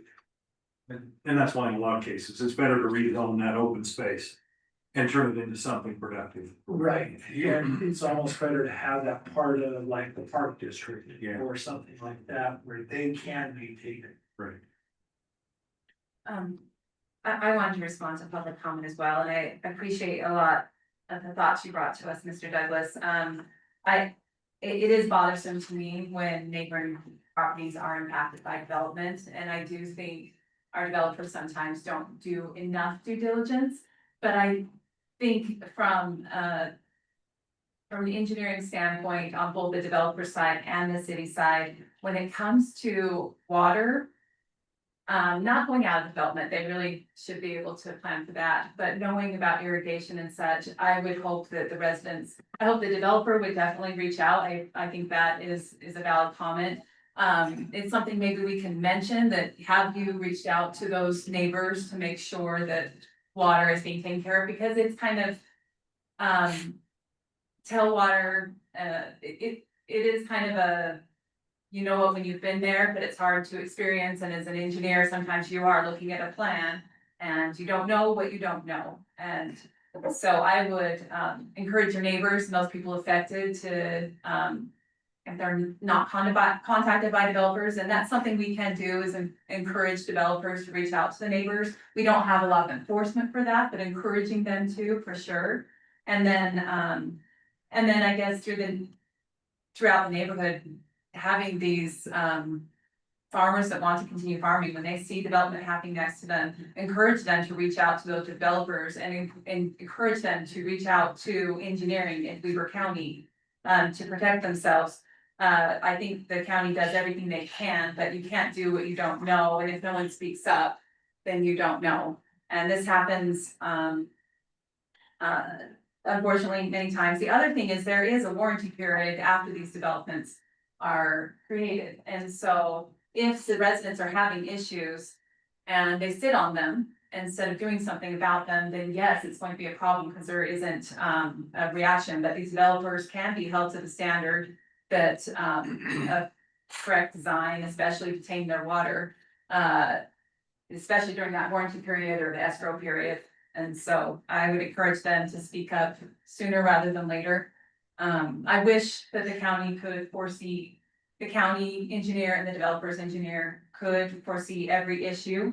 But I think these are very complex issues, and sometimes by negligence it happens, but I think more often it happens because of just simple lack of information from the neighbors. So that would be my recommendation, and I appreciate your thoughts. And I just want to build on one part of that, thanks commissioners, and that is the communication. And I think what happens in a lot of circumstances is the guy next door who still wants to farm is not happy with what's going in next door to him. Everybody's entitled to their thoughts and feelings.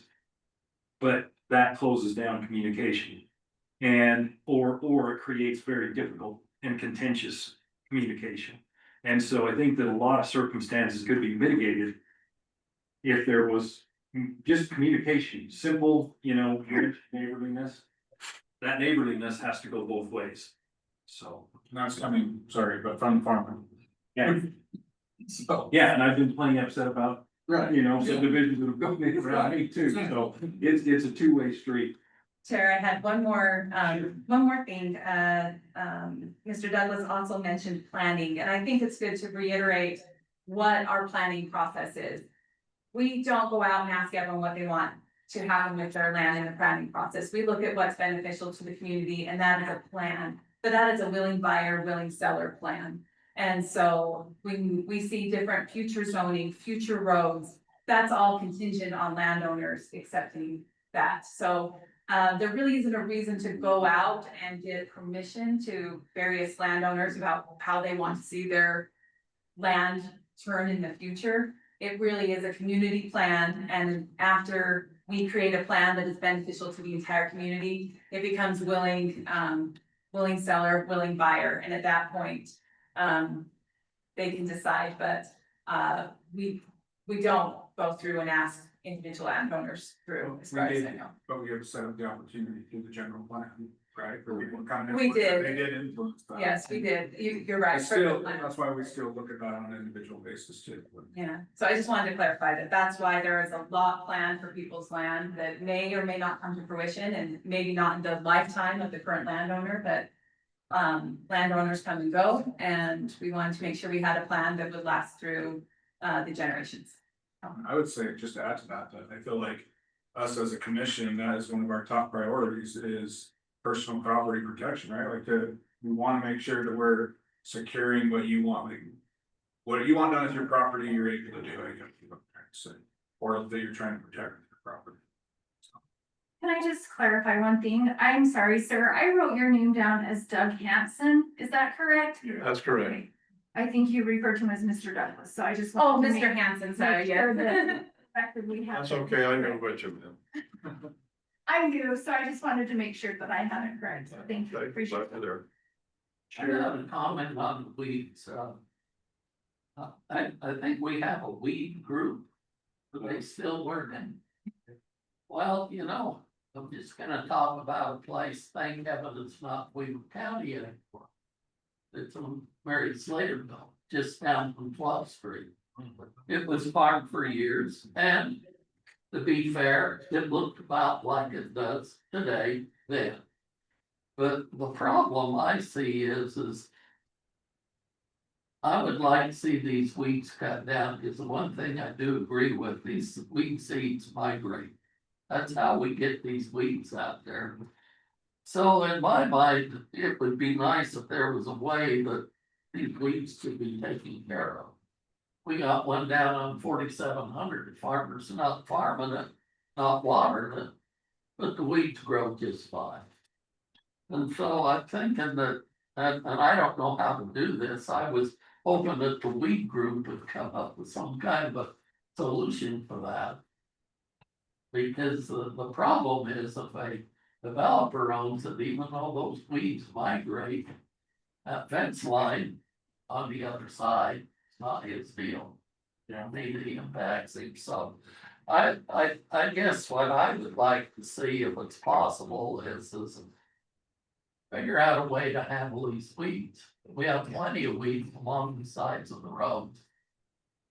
And so it's just not in the fields, it's along the roads, it's in the drain ditches, it used to be, we need this drain clean, be clean.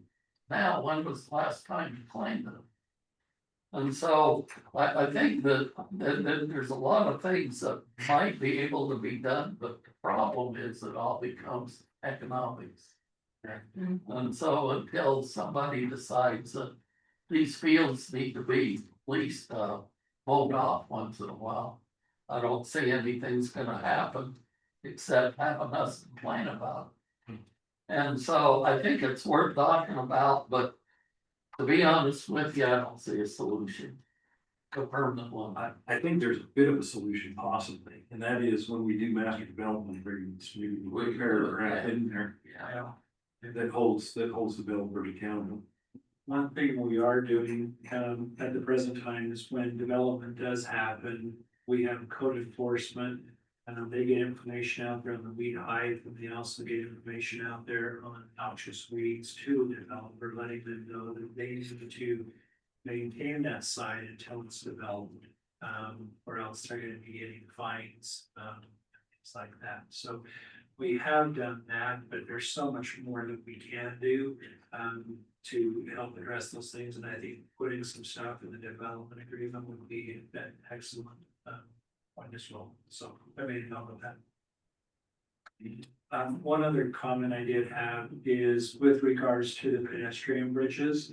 That was just put in the development agreement. As far as connections and things like that, those will all be hammered out when it gets to the subdivision. Right now, it's just in a very conceptual stage when you look at the development agreement. But there is language in there that allows for flexibility on where those bridges can happen to a certain extent. But those specificities would happen at the subdivision level. Yeah, it makes some sense to put a bridge into nowhere. Exactly. I was gonna say, not only the location, but when, well, right? Yeah. So what you're saying, Director, is that bridge that's going over into Hanson's is flexible. They won't go there unless there's a reason for it. to go There's gonna have to be some negotiation with the developer and the abutting landowners. For that connection to fully happen. But that's gonna be quite a ways down the road, when they get to that, but that's spelled out in the development agreement, and that's also a requirement as part of the subdivision. So they will have to talk to Mr. Hanson. Okay. Anything else on that, Director? Thank you. Anything else, Commissioners? Okay. Director Groveland? Nothing? Okay, we have your legal as well. All right. I'll take a motion to adjourn. So moved. Second. I'll second that. All in favor? Aye. Adjourn to our work session. I have one. This one is done. No, you're good. Okay, don't say that. Thank you. All right, it looks like we're ready to move on to our work session item. Discussions, wait a minute, hold on. I should know that.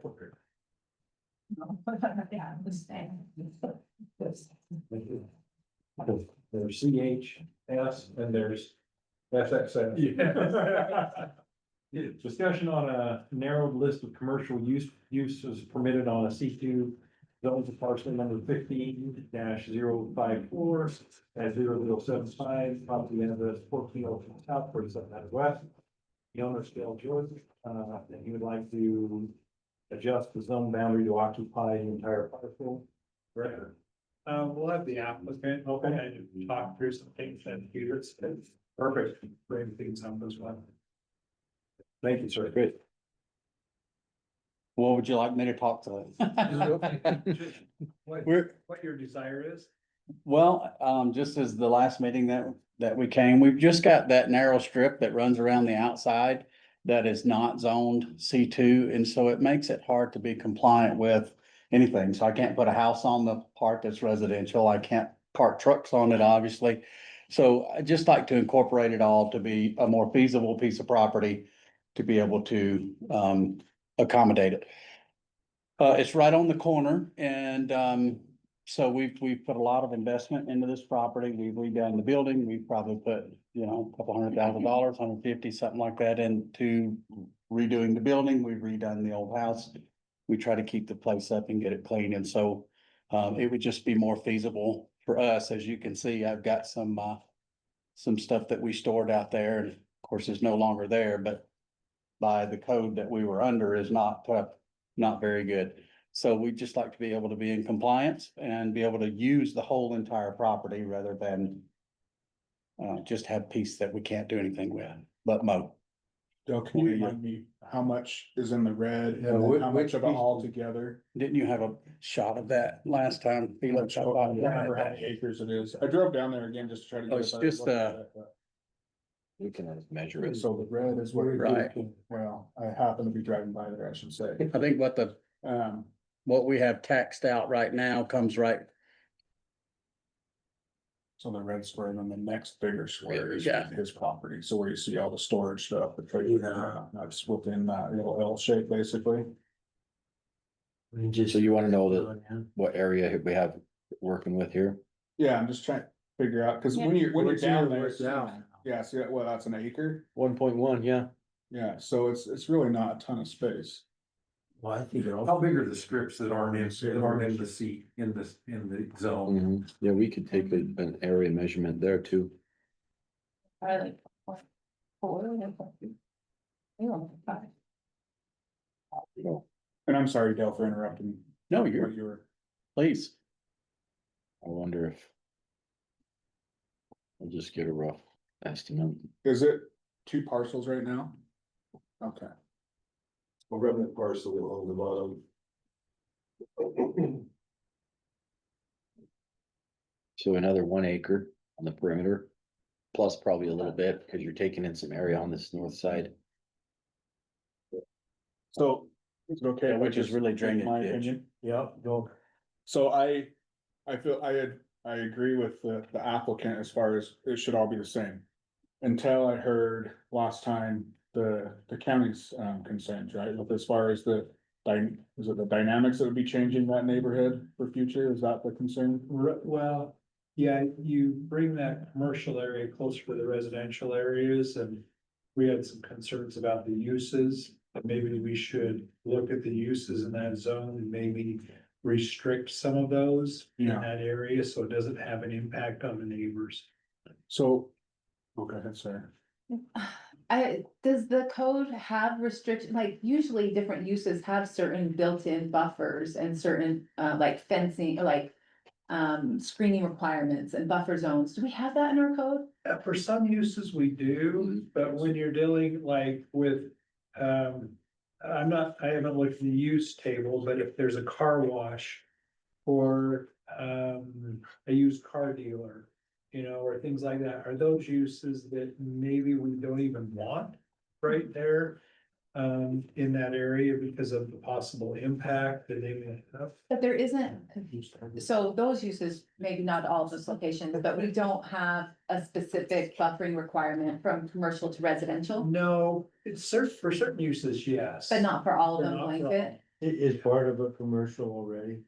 What was that? It's all part of it, all commercial. Yes, sir. Part of it is.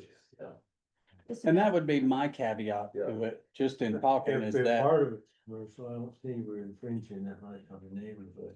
right, because it's already zoned C2 and we really Well, I could knew do. you'd like what I said. Yes, well, that was gonna be But my I think next, you're right. that was gonna be my Sorry next for all statement the- anyway, is to be sure that we, Just trying to remember this property, We saw that. recently zone it, No, we had it in a work session in the last meeting. So okay, this is a follow-up to that work session. We haven't taken it for a rezone for a public hearing. I felt like there was a few years ago, there was a parcel in question. This is not something that was recently granted a rezone for some A few reason. years ago, we did look at this site. I think it was the change of use or something. I don't know if it ever happened. Okay, Um, that's what, I'm remembering something that Yeah. happened, I just wanna make sure it wasn't, we granted this parcel and now we're asking for this It was parcel and now we're asking for that parcel. These guys had acquired it. There was something that came up on the meat packing site. And I can't, Felix, do you remember what that was? Yeah, there was the meat packing. It Yeah. used to be on this location, but they moved further out west so they could include this. So it's Yeah. been grandfathered in commercial, it's been that way for a very long time. Yeah. Okay, that's good, Yeah. that helps me. How long have you been paying C2s on taxes on that? well, we purchased it in, yeah, Now, I know that it since we purchased it, has yeah. residential close to it, real close to it, but. I'm looking at the future and thinking, there's gonna be a giant bridge that goes over a train track at some point. Well, that's 4,700 anyway. Yeah, he's right on there. It's all gonna be commercial. So. Are we just helping it out a little bit earlier than what we were gonna have to do down the road? And really, I just threw that out there for you to consider. Yeah. It's totally fine if you just say, you know, it's really good, just go. You can put your map back up. Yeah. I just want you to be aware of those Right. things, and if you think it's an issue, great, if you don't, great. Cause really you're affecting one house and I guess kind of a few of the others on the other side of the street. And then if I'm remembering right, there's like a cul-de-sac dead end behind those houses to the north, right? Yeah. So I mean. Yes, that road right there hooks in and does like a little cul-de-sac dead end. Let me see if I And can, that runs up and connects to the subdivision you were just dealing with today. that's right. Yeah. Mhm. It's got access on both sides. Frontage on both sides. I mean, How, Felix, how deep is that buffer? Like, or right now, what is the distance, just, Okay. We can I know find they're, out. they're both different, but just one of them, what's the average distance there? Okay, so right now. while he's figuring that out, what does C2 allow? C2 is more, community commercial, it's not neighborhood commercial, and it's not regional commercial.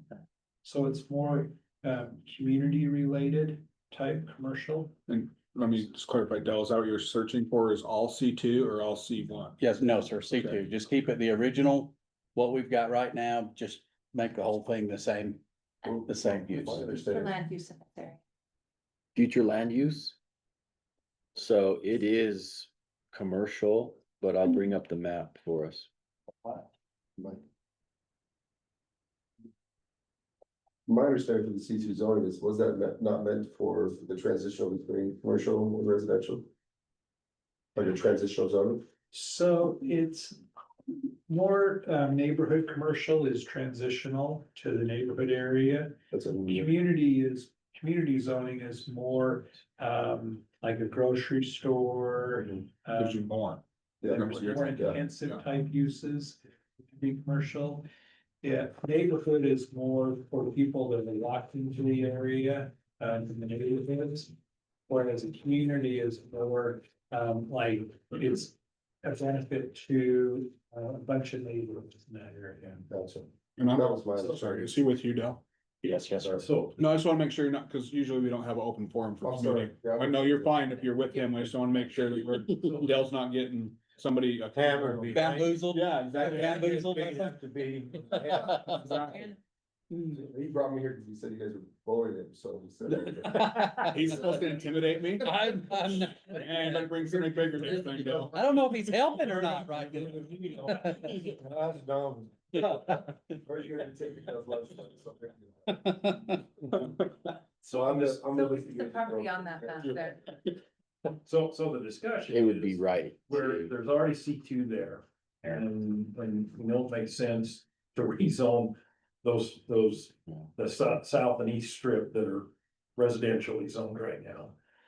But the question is, we wanna restrict what C2 does, or you wanna make it C1, which C1 would probably fit, but it may not fit the use that they want this to become. Hmm. So there's the, What, have you got something in mind? No, sir, we're just running our business there now. It's for sale. Yeah. So it's whoever buys it, what they got. Mhm. And makes it more marketable for you, which is, Yeah. fine, Correct. there's nothing against that. What's Yes. best for the market? The C2 is, I think the C2 zoning is a very flexible zone. It's meant to be, you know, it's got a lot of restrictions in there, to your point. If once you read through it, it's not like it's just an open, it's very restricted. Give us an example, is it like a 7-Eleven or? No, it's like, you can put, like a pest control place in there, or you could put like, you know, some light offices. You can't do any sort of construction, store, sandwich shop, light like that. I don't see anything wrong with C2 either. Yeah, the C2, But that's just the me. C1 would actually open it up more for stuff that I would think would be less desirable. what's the heaviest use for C? You're probably, like I mentioned, probably like a car wash or. Butcher shop? Yeah, grocery store. No, yeah, like an actual butcher That's what it shop. was. I know. I thought it was- I don't think it would allow for that. It does as long as you don't slaughter. Yeah. Oh, okay, You can't no slaughter. on-site slaughter, okay. Yeah. You can't cross. It's not a guild zone. Right. I gotta do that down the road. Obviously, designed for storefront is my understanding. It's not the actual process and everything like that. Yeah, so. I don't know if you guys realize. Yeah, but there you go. This is part of your packet. The option of. Jeez. It's very small. Beyond what It is. is in the code now. If that's something that. Say that again. So the option here is to leave it C2, but put more restrictions in if necessary or if wanted, going forward. So it can still be C2, but then it'll even be more limited than what C2 has in it. So it's kind of like, somewhere in between. Yeah, that and C1 and C2.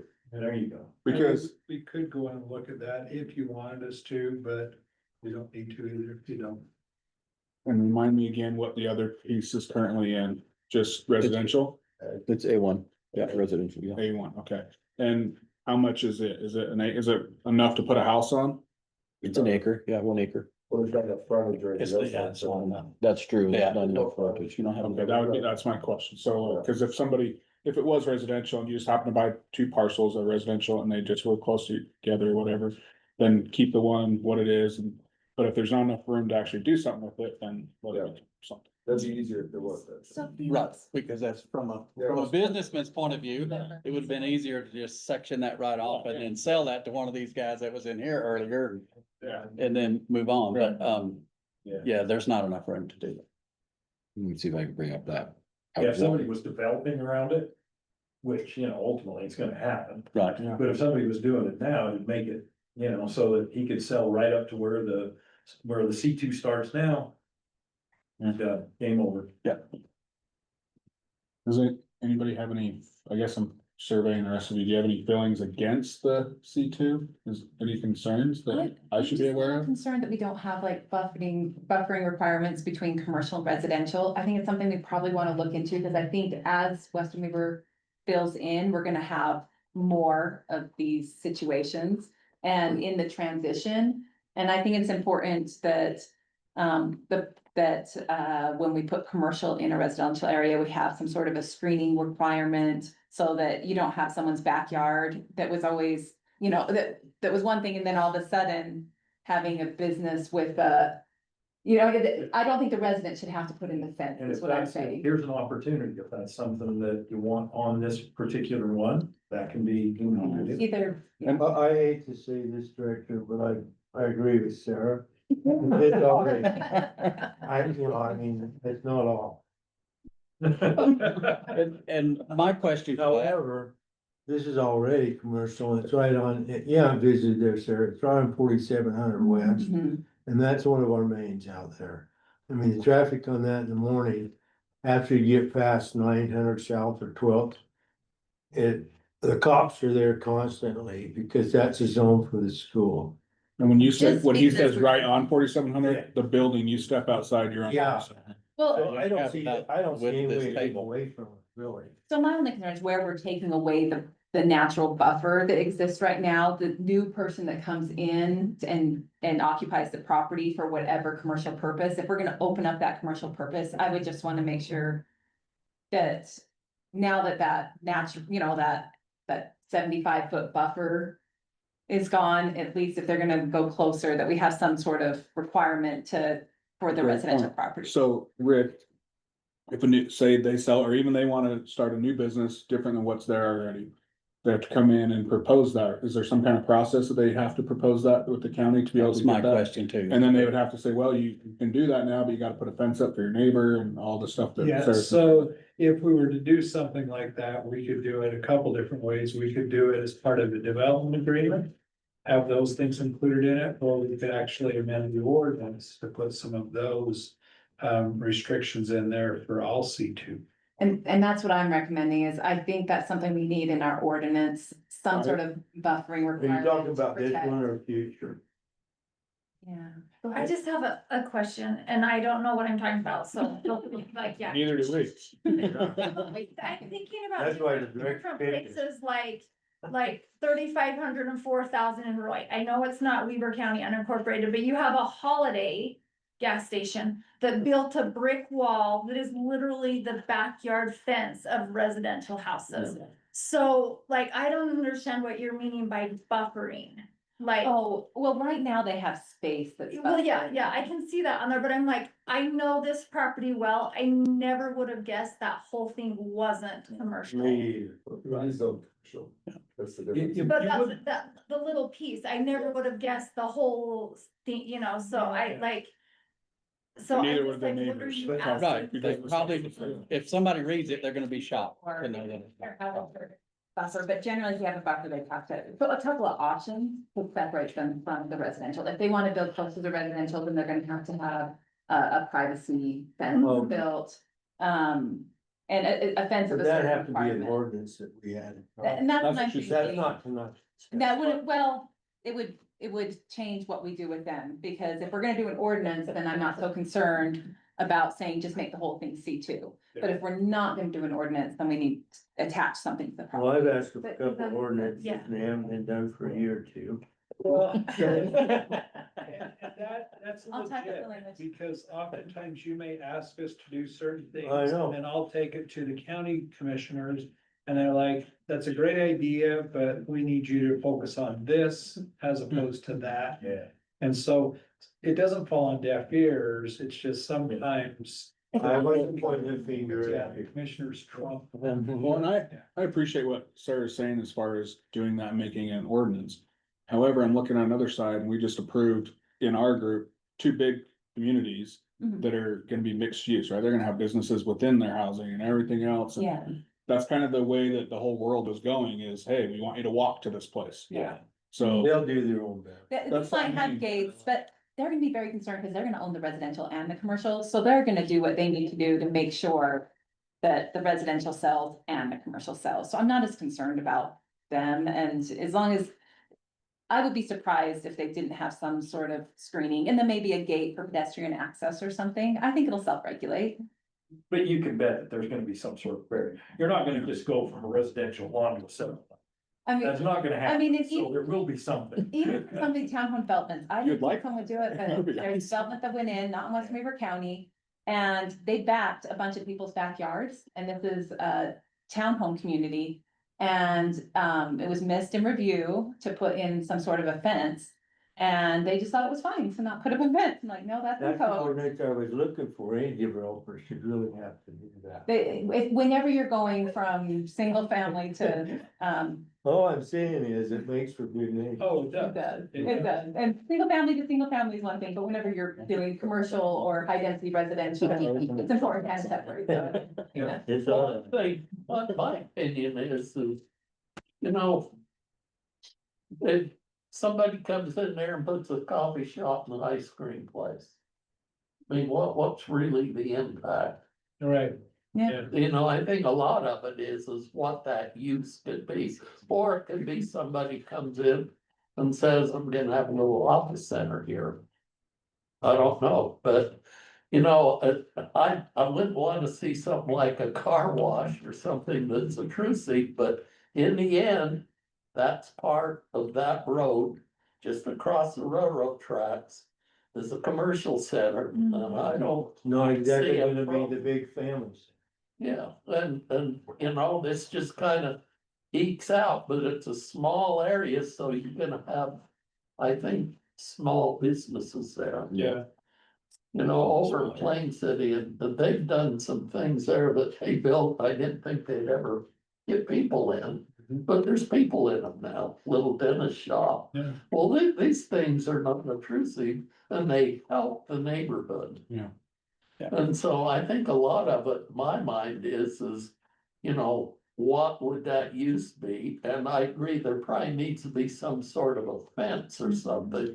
But it doesn't have to be, you know, 12 feet tall. No, like a 6-foot privacy fence, or just making sure that from whatever's being built, you're not having big sight lines or, you know, looking in, things like that. so I'm sorry, but I feel like we're having the same conversation we had last time he was here. What did we leave with last time that we wanted him to come back with, that we need to get this time to, There was some discussion to talk about the uses in the zone. okay.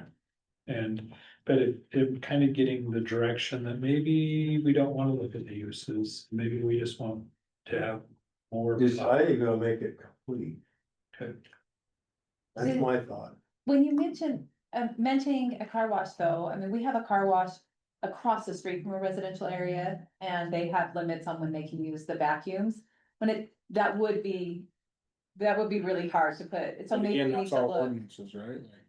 There are some regulations on different types of car washes, but, We're just relying on the robust nature of our ordinances, so it worries me a little bit. And the concerning part is, those onions don't talk. Right, They're in the field. They don't talk. So until something's built there, you don't know the impacts from one thing has on another thing until there's something there.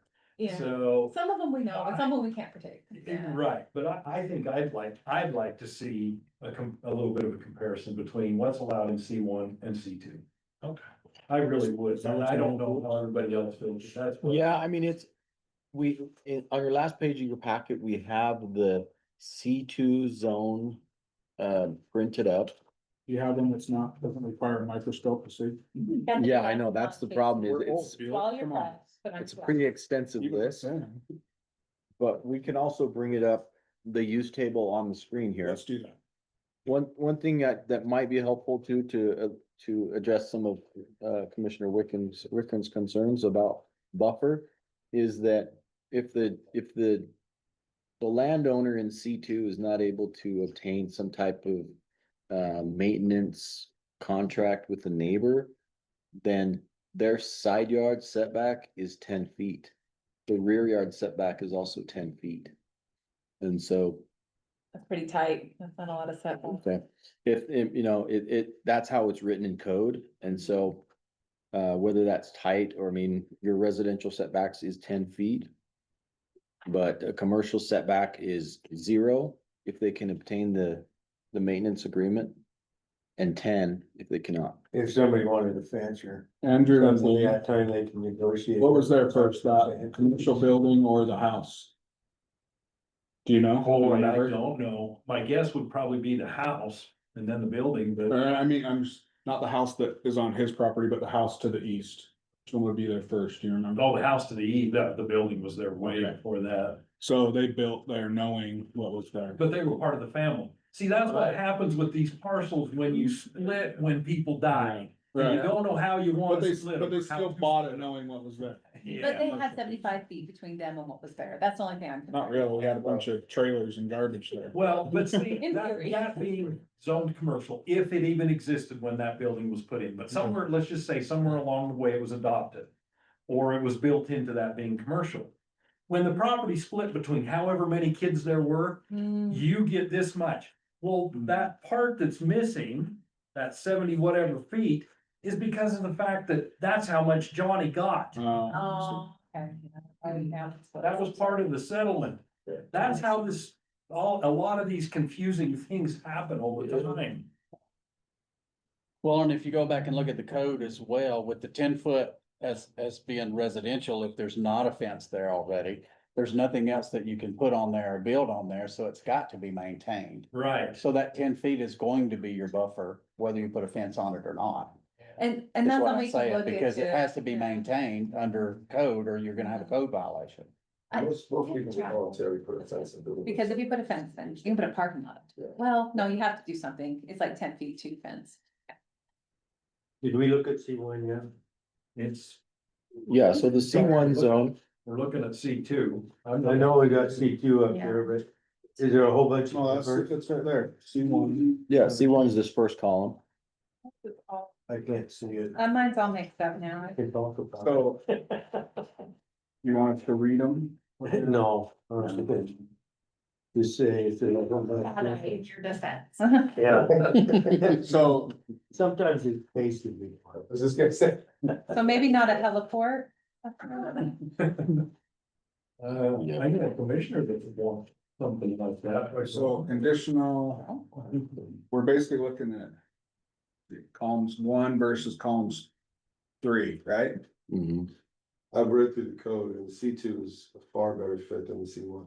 You expect us to trust you? I mean, if you give us one time, it's up dramatically, you never know, but I mean. You're liking that he's getting the heat, so hey, we're gonna Well, I bump don't it, yes. mind that, you know, it makes sense to leave your all C2 because the C1 is far more permissive than the C2. The C2 is designed for ease between the residential and the commercial zone. The C1 opens it up to a lot more, so it is a benefit. You can do a lot more, but it's giving you a lot more options as far as the ability stuff with those. And Right, because you can maybe have a we parking would lot in look C allowing one where the you can in C2. C2, correct? I was like, a C2 is more commercial restrictive. agency, heliport, And that's when ambulance Rick station. described that to us, I felt like that was more appropriate at C2, because it is that. Would you, Mhm. how did you describe the neighborhood transition there? C2 is more community commercial. Community, yeah. And it, but there are But- things we're but allowing what- in there that maybe we don't want there. Oh, So I think but forty-seven C1 allows hundred. more, right? C2. I don't know, It's gonna be big. you know, what's that road out there that connects to Bell Road? Oh, I don't know. Well, you know how that is when you, Oh, you're talking about Comby Road. Comby Road, Oh, okay, you're yeah, talking about my neighborhood. I'm like, I don't know. yeah, Comby. Oh, Comby's just faster. Yeah. You know how that goes down that highway? Oh, yeah. That's the way 4700 is gonna be, so it's gonna be high use, yeah. and the cars aren't gonna be going. So. And the street will be about 4, 5, 6. The bridge they're gonna have to put in will probably be up to this. More than likely. It's so close to the railroad tracks, it will not exist. The piece that he wants to change is probably the only piece that will be existing. Honestly, when they widen that road, that's what's on. But that's beyond the way, Yeah. Right, road in the state would have to pay the road. right, yeah. But we're, how many years are we out on that? Yeah. Yeah. We don't know. There might not even, well, Go bypass. pretty sure there's gonna be. It's gotta happen. But yeah, We don't have a choice, it's growing too much, especially with all that coming out west, but. but I guess we have to look at it for its use now and plan for the future, right? Felix, you haven't given us any opinion yet. Yeah, I mean, You're gonna have to step up the plate. When I- Don't. thank you. So when I went through the uses in the C2 zone, and I felt that that was a pretty good workable zone to run with. Considering that it already is currently C2 and making the expansion of that zone boundary, but at the same time, taking out some of the uses that are a little bit more intense, that could become more of a nuisance. So that's where I went through. In my list that I have, I've grayed out the ones that are just not permitted in C2. So those aren't even an option. And then I've put a strike through on the ones that I think would be probably more intense that should be removed. And the owner and I have also looked at this list, and the owner is fine with these proposed strike throughs. So we can propose this with what you and the owner have agreed to and get it passed. We could, or you could just do it. So I trust Felix. I like, I don't I know like about this, this. I like trust Felix. If we're going, if you're striking out more than what's already listed here. How does the new, say they sell it tomorrow, how does that new owner know what those restrictions are? Like a deed restriction or? Yeah, Oh, that'd be perfect. your title would be. That would be part of the zoning ordinance, so they're doing due diligence. We'd have to disclose that as sellers, so we have to use. Well, if it's on the deed, it's on the deed. Yeah, true. Yeah, and it needs, it will be specified in the development agreement as well. Yeah. So we'll include the use table with the development agreement. That's what I'm saying, so anytime it switches ownership, does that development agreement automatically go to the new owner with their title and all that stuff? I don't know how So that stuff works. they would need to make a clause to be a new signatory on the DA. Okay. Just like a development agreement, sort of. Yeah, And we have the authority in there to do that. you do. We can do a development agreement for a rezone? You can do it with, yeah, all our rezones, a lot of them have had development agreements associated with them. I guess my question is without, but we can do kind of a blanket, like it's just a rezone. We have a proposed new plan going in. Right, So that's what's unusual here. yeah, this one's a little different because you would have that development agreement with restrictions Mhm. that would be associated with it, and then you would have that run with the land. Okay, so it would be noted on the deed and they'd look at the development agreement for the restrictions. Yeah. So it would be rezoned. So it would go through us for the rezone Yeah. with the development agreement, and then it'd be recorded on the deed. Yeah. Well, if it gets approved by the commission. Felix, let's go back. Yeah. So everything that's gray Mhm. is is not permitted in C2. That's right. Everything that's white background is permitted, and then of those that are in white background, you've edited some of those. Well, So what we're looking at, if I'm understanding it right, is the items that have not been stricken, but are in the white background. well, the only reason why you have white and gray background is to easily follow the lines to the end. Okay, got it. So white background and gray background, that's strictly just for making it more Okay, readable. so this is all C2, and the only edit that you've made is what you've stricken out. That's right. Okay. You guys? Yeah. But didn't you say that the ones that are in the light gray are ones that you don't think would be appropriate for this piece of? So, They're already not permitted. yeah, Yeah, well, if it has an N out there. yeah, So the if you end, can't read it. The end. yep. The only one I can barely read is tavern and pub, and I'm trying to figure out Yeah. where M labels go. I hope that makes sense. Yeah, it makes sense. I like it. The reading cross, that's a long one. So it's- Makes it pretty easy to go through. Yeah. I like the ones you struck. How many votes says? Yeah, I never get you out of that one. Yeah. There you go. It was a real concern of mine too. Video sales and rental, what is that? You still do those, right? Love this. We might as well take that whole thing. That's right, we're trying to do that. We're bringing VHS back. Be a rezone where it's already zoned C2? For the one piece. It would be, it would be a zone change. Okay, I got you. Cause you've been paying taxes on it, like it's been C2 inside time. So I guess that brings up a question for me, though. We got two separate parcels. We put the other parcel to be able to do that, and now we still have a very small area that you can't build a house on, but we've rezoned it to commercial. Can you do something with that separately as commercial if it has two separate parcels? Or should we try to get it into one parcel? It should probably be, the zoning should apply. Well, to answer Yeah, your I question, understand that, but. I think we can pretty clearly answer that. So if I click on the screen here, let me clear these out. And then you can actually see that this is one parcel. So okay, I take that back. Let me see. So I'm gonna switch off the zoning. And this is one parcel. Okay. And then you have this little strip that is also the same ownership, but it's a separate parcel. And so I would imagine that when this rezone change, when this is, the boundary is expanded, it would take up this 1.96. It would extend to the center of the right of ways, both streets, and it would take in this little strip. So that way the C2 would encompass this whole space. So all we're talking about is the strip? Yeah, we're talking about expanding the C2 zone to encompass this piece and this piece. So we're just talking about a strip that we have to change the zoning on. Well, it's bigger than And that. the zoning's different, that's why it's confusing. Yeah, that little piece, if you see the little, the piece to the. I guess. So this piece right here? Right. Yeah, that's. That piece, because the original property line is, as you can see, all the way to the right-hand side, ran down in the middle of that man's garage. When they finally separated this, which went back to your point, Commissioner, on the, you get this section and Billy Bob gets this section.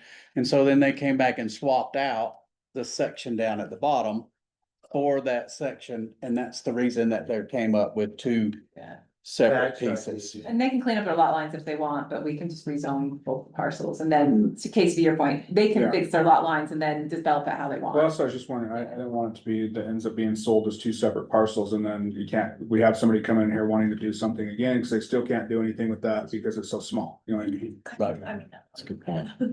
Yep. makes more sense to me.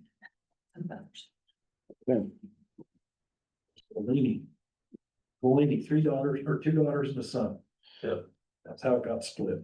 But I think, I think we would just run with the C2 zone with a few of these uses struck out. And we would have it before you as a public hearing next month, if you think it's ready. And another reason why I would like to gather tonight is, get some suggestions, is maybe you think some uses could stay, maybe some additional uses should be struck out. And then that way I can go back to and prepare my report with that in regard. Maybe you could just take the uses that, I don't know if you see any issues, just send them. Email Felix. You know what, probably be a good idea, Felix, if you haven't done it already, is put an email out to the commission Okay, and put this on it. yeah, I'll do that. Bit of like a homework assignment, and if anybody has any thing that they want changed on this, to submit that back to you. Okay, great. Put a deadline on it. Yeah, that sounds good. And if not, it's gonna come back next month for Yeah, and then you can proceed in getting it moving forward. Yeah. And that would be shared with the applicant so that he can get it on the agenda if he wanted, rather than a work session, right? So we're not doing it this time. That keeps moving. Thank you. Yep. Yeah, if your wish is to be on the meeting for next month, Felix, you put a deadline on it accordingly, whatever it takes to get there. Got It gives you time to do what you need to do and talk to the applicant and all of that stuff. And I would assume no word means no change, right? We're happy. with it. Exactly. There you go. Okay, yeah, let's work with that. No, that sounds good. What do we need? Thanks for your time, Dale. You're welcome. I would just, I guess, ask the question. It's kind of a toss up from everything I've been hearing from everybody as to whether really just changing the C2 and having it where whoever the new owner is at some point in time, I may still own this thing 20 years from now, but and I'm not gonna be doing anything that's going to infringe on anybody, and have a stipulation where they have to provide the necessary uses that you're wanting, because whoever I sell this to still has to come in and provide their business through the planning commission.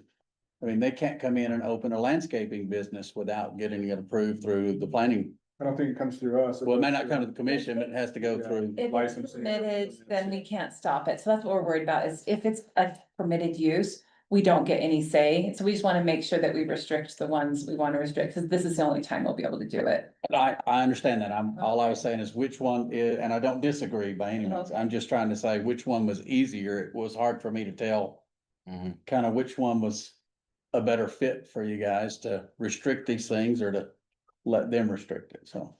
Yeah, and that will be a judgment call by ultimately the county commission on what uses should be restricted, or maybe they'll say there shouldn't be any restrictions on there, just zone it all C2.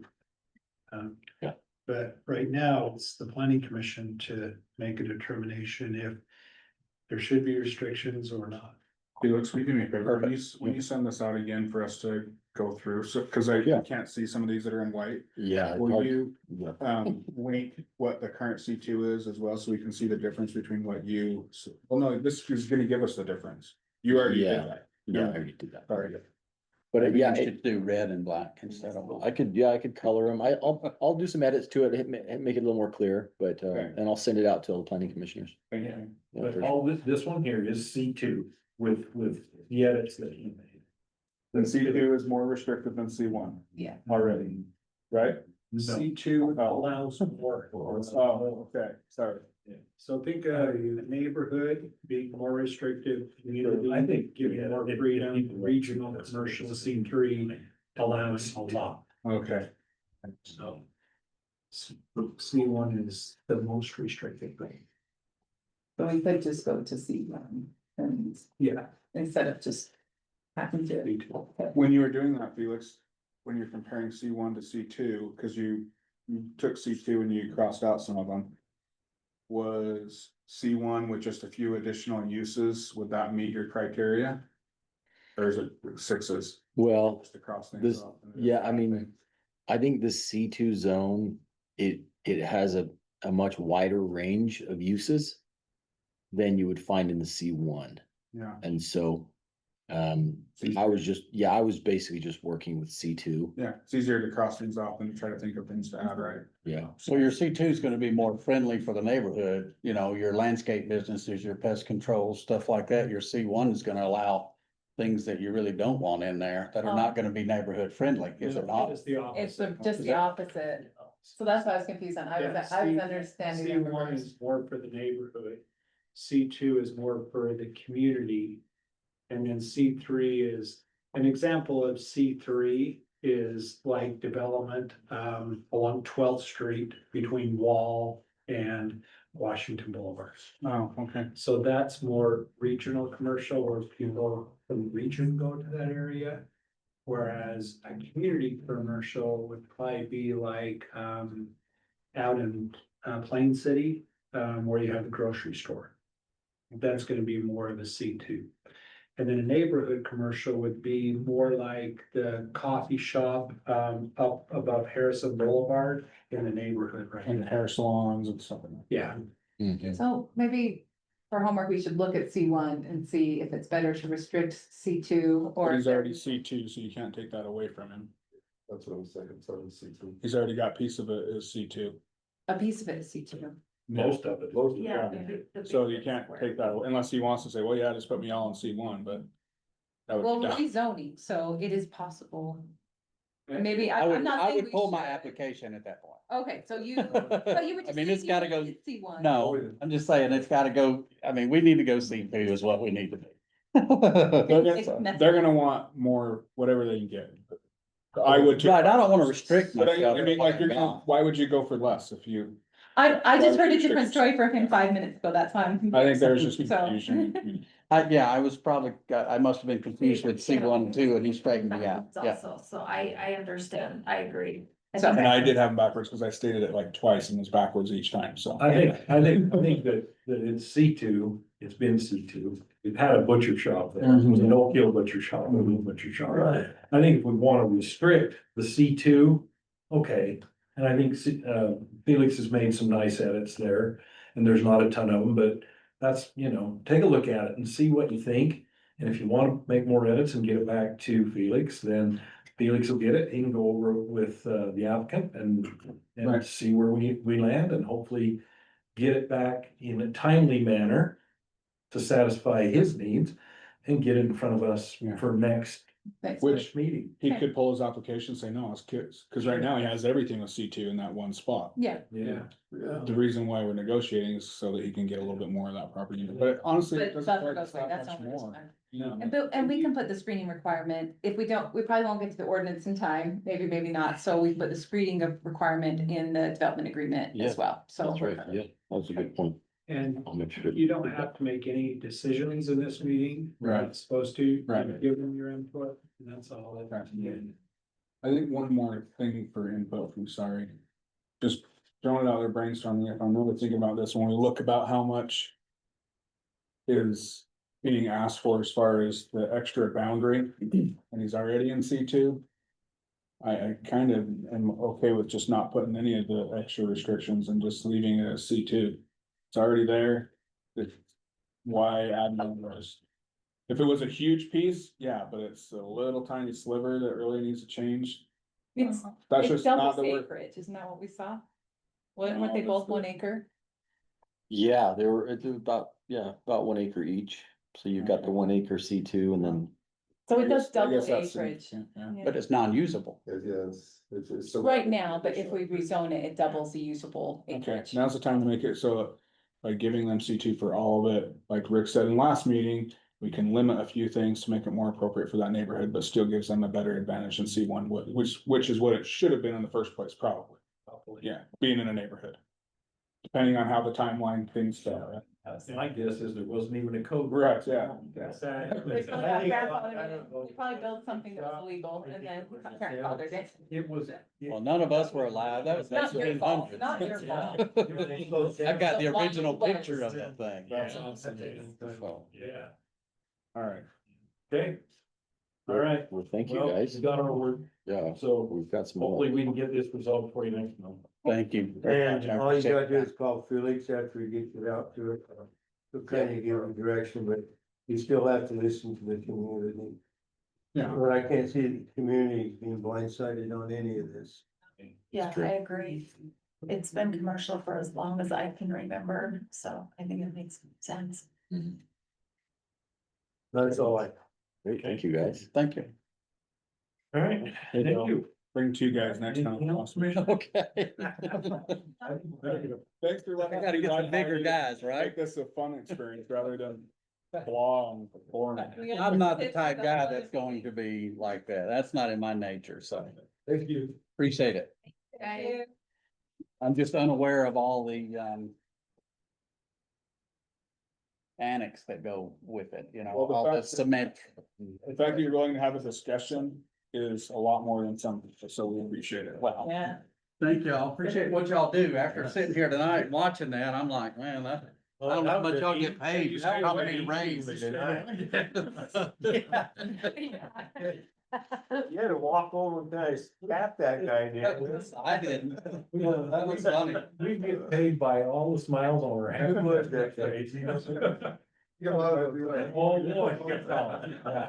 Thank y'all. Doing real public hearing. That's funny.